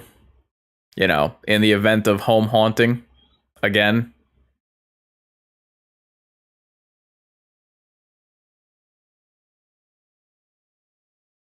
Oh, lost one of the kids. Did you check the wardrobe? Just saying.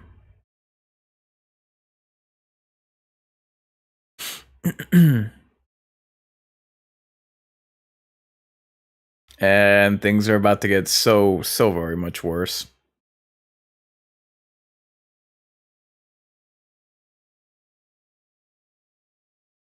Without the express written consent of Major League Baseball.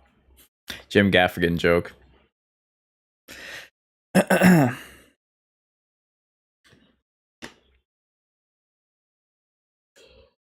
Jesus.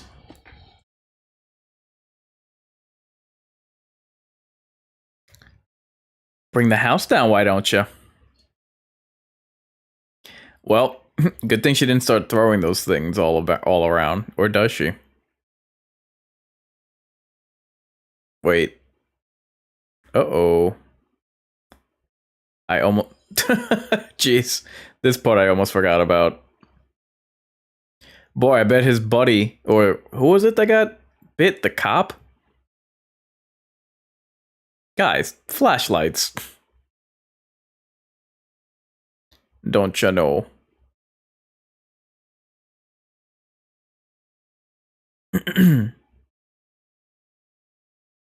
That's creepy.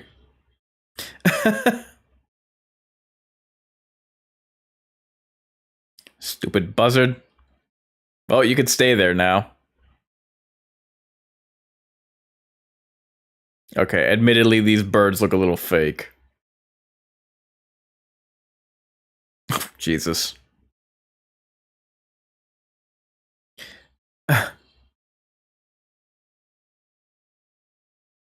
You're interrupting, pigeon. Yeah, it was the cop that got bit.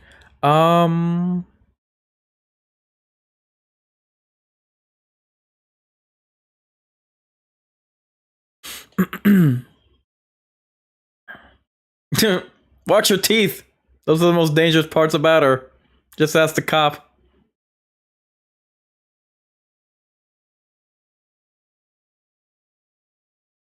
What? Hmm.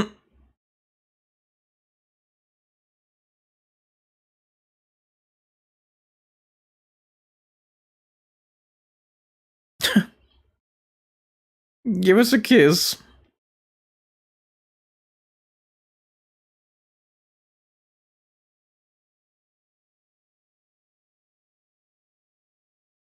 Oh God. Brutal stuff, seriously.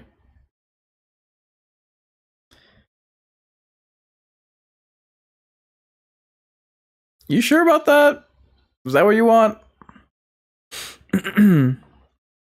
Well, remember, you asked for it.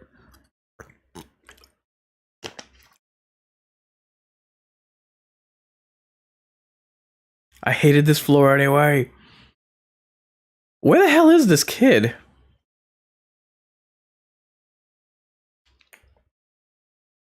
Nope. Watch that water heater.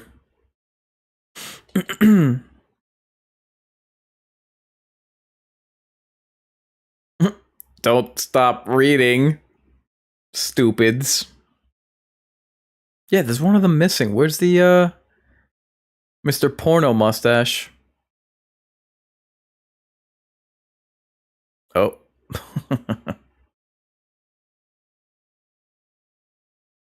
See what I mean? Silence. Makes her just so freakish.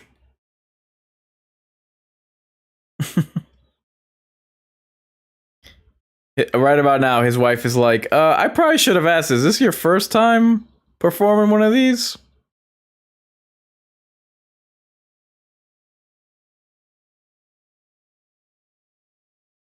Admittedly, that does look a little goofy.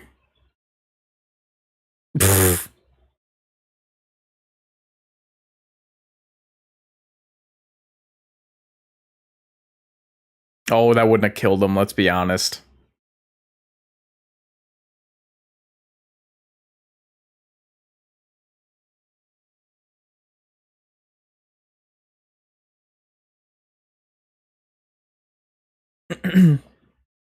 Yeah, that'll work.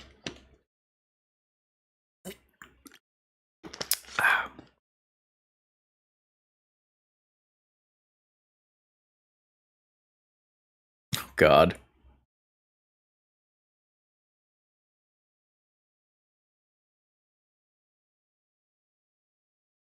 Oh. I had almost forgotten about that.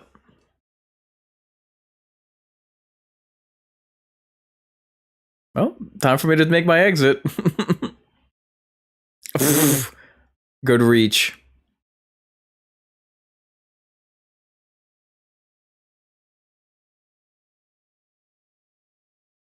Jesus. This place is a labyrinth.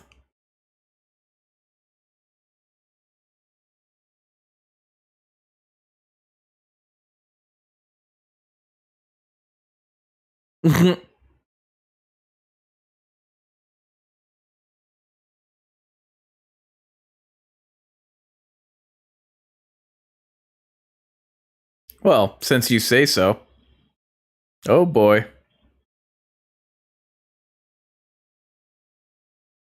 That's not gonna work.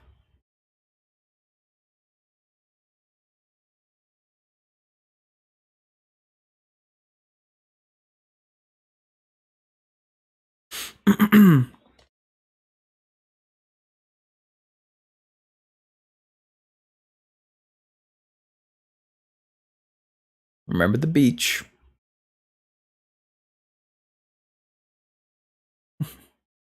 It was photoshopped. I was never there.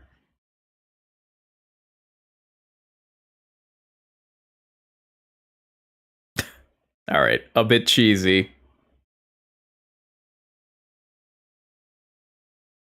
Okay.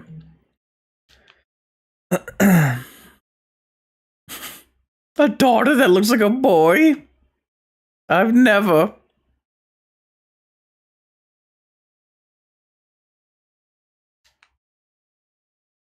What have I done? All right, we're gonna get to what is it? The hour 40? Yeah, or hour 40-minute mark now. So remember to last reminder, guys. Remember to like the video, and if you haven't already, vote in the YouTube chat for what your film rating is for the movie. Well, I feel sheepish. You got some splaining to do, mommy.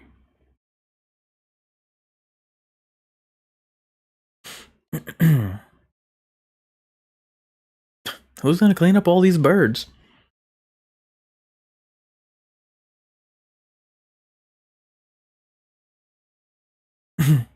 Oh man. How convenient. No, no, no, you don't. Your breath still stinks. No. Did she just say I'm so happy? The kids were driving?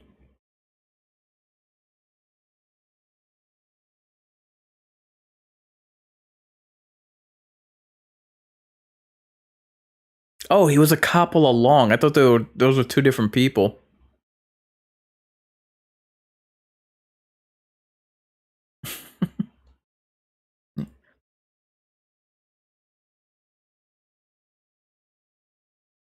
No, you did. No, you did. Kissies.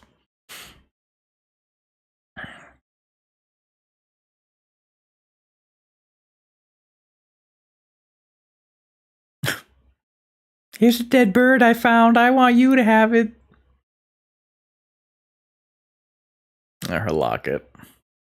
Aw, thank you, little tyke.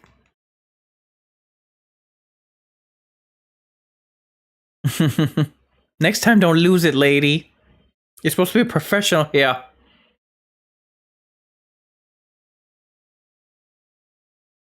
How's he gonna manage with all them kids?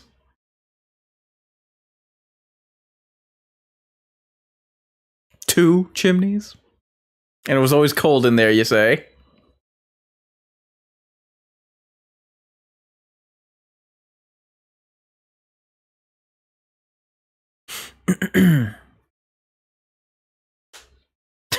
Yeah.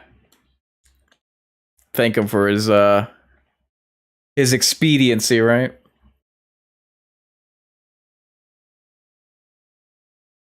I have to ask again, why? Oh, why would you have a place like...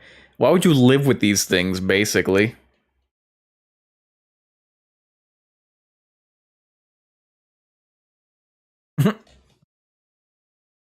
Are we sure she's trapped in there?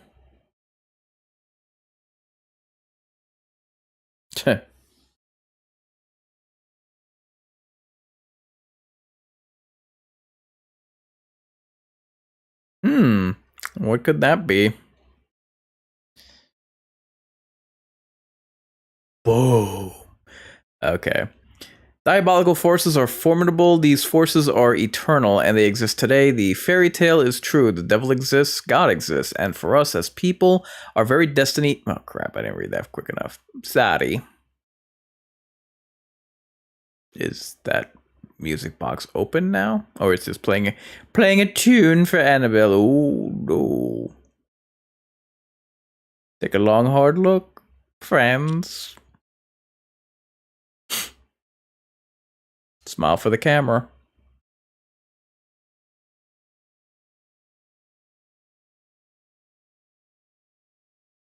Ding. Come on. Okay. So, now our watch has ended. So, during the end credits, the all lowercase letters on the Connecticut Daily Campus headlines may seem to be a typographical error, but that's actually how the paper formatted its headlines in 1971. Yeah. Okay. So, a couple things before we wrap up. A couple of trivia items that I wanted to mention. Script production. A movie based on the Perron family house had been in the works for over 20 years. It surfaced when Ed Warren played a tape of his interview with Carolyn Perron to producer Tony DeRosa Grund. James Wan was working on the script one late night. He had just adopted a new puppy who was staring at a supposedly empty side of the room and began to growl aggressively. Wan stated that his dog's head then followed something all across the room, but he did not see anything. Andrea Perron wrote a 3-part book based on her experiences in the house titled House of Darkness, House of Light. Experiences written about in her book also appear in the film, and Perron cites the film as a work of art, not work of fiction. So, the film broke box office records after bringing a total of $51 million during its opening weekend. It stands as the third highest grossing opening weekend for an R-rated horror film behind Paranormal Activity 3, which came out in 2011, and Hannibal 2001. It speaks to the celebrity and the popularity of Silence of the Lambs that a dud like Hannibal was a high grossing film. So the first Conjuring made a total of $137 million at the domestic box office. James Wan modeled the film's cinematography and atmosphere after vintage 70s horror films. Too bad that didn't work for Malignant.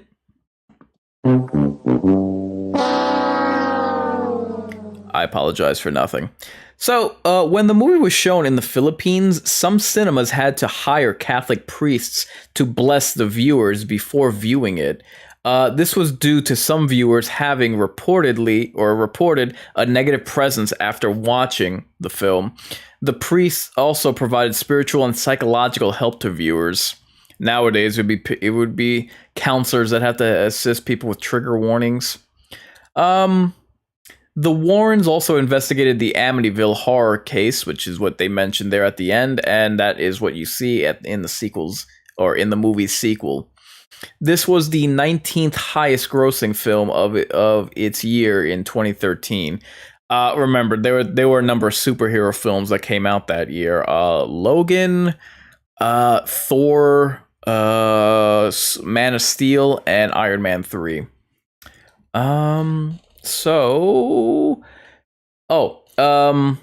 if you want to make it a shockbuster night and you want recommendations to movies that may remind you of this film or that are in its wheelhouse, I would recommend It Chapter 1, A Nightmare on Elm Street, Dream Warriors, and Starry Eyes. Okay, so here's my final thoughts on the film. To me, this was not only a scary movie, terrifying, in fact, it supplanted, for me, the Evil Dead remake as the scariest film of that year, which to me, that's really saying something, because I really liked the Evil Dead remake. But, you got to give it to The Conjuring for that one. Not only that, this was the scariest movie of the 2010s decade. So many, I have heard this, although no, that's not true. I have heard podcasters as well as some fans claim that, oh my God, this movie didn't try anything new. You would have to give more credit to a movie like Oculus. First off, try anything new. When a film is this good, look, it's always great when someone can reinvent the wheel, but seriously, like, for a film like this to come about, even if you want to take the stance that it didn't try anything new, it must have done something right to have gotten the acclaim that it did. Furthermore, guess what? What it did do was effective. What it did do was groundbreaking. What it did do was excellent use of suspense, like I mentioned throughout, just nail-biting tension, which is not only good for the film, but it's like this. It's part of the reason why this film is scary, and it's the scariest parts of the film. So to like snub your nose and just act like an obnoxious pundit and take it from an obnoxious pundit like myself, it's like, dude, like, do you really feel the need to like just pretend and project like you're the smartest person in the room?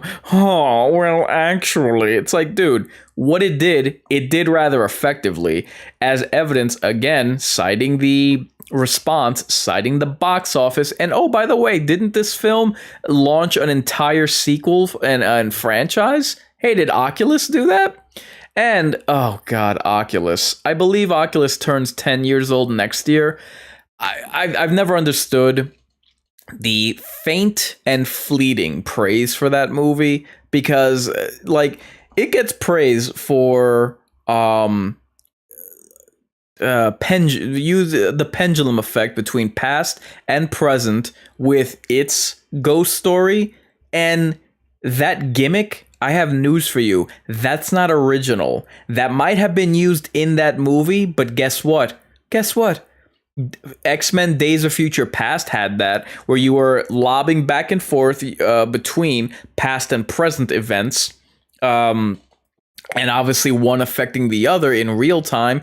And there was a Star Trek Voyager episode called Timeless, Season 5, Episode 6.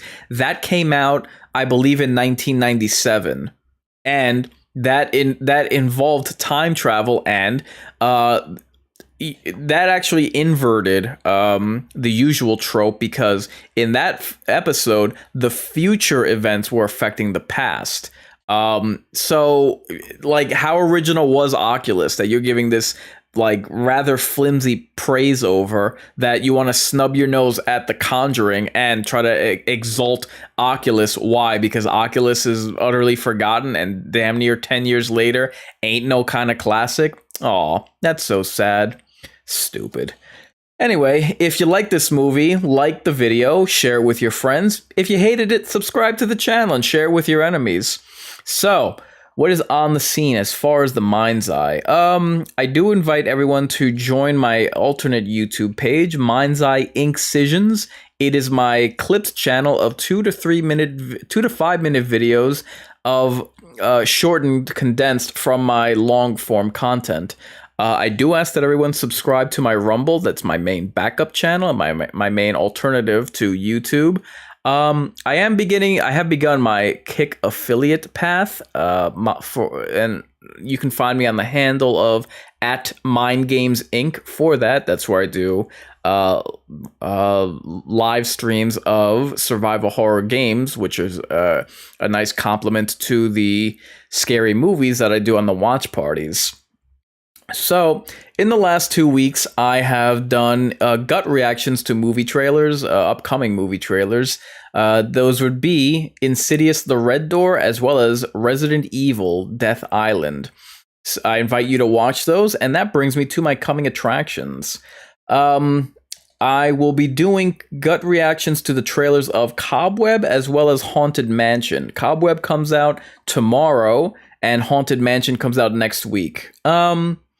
In addition, Mind Games schedule, or my Mind Games schedule, which I mentioned before, where I do live streams of survival horror games, will be returning to its regularly scheduled date and time. Tuesdays, 9 p.m. Eastern Standard, 6 p.m. Pacific Standard. I will be doing my final playthrough of Ghostwire Tokyo. In addition, I am working on 3 upcoming coroner's reports. The coroner's reports are my horror news items. I will be touching on upcoming horror streaming, upcoming survival horror, and scary movie releases. Finally, I will be doing, on the movie and video game front, I will be doing my Heatwave Horror, which is my recommendation for summer horror films, and I'll be doing a survival horror coverage of all the games announced this summer.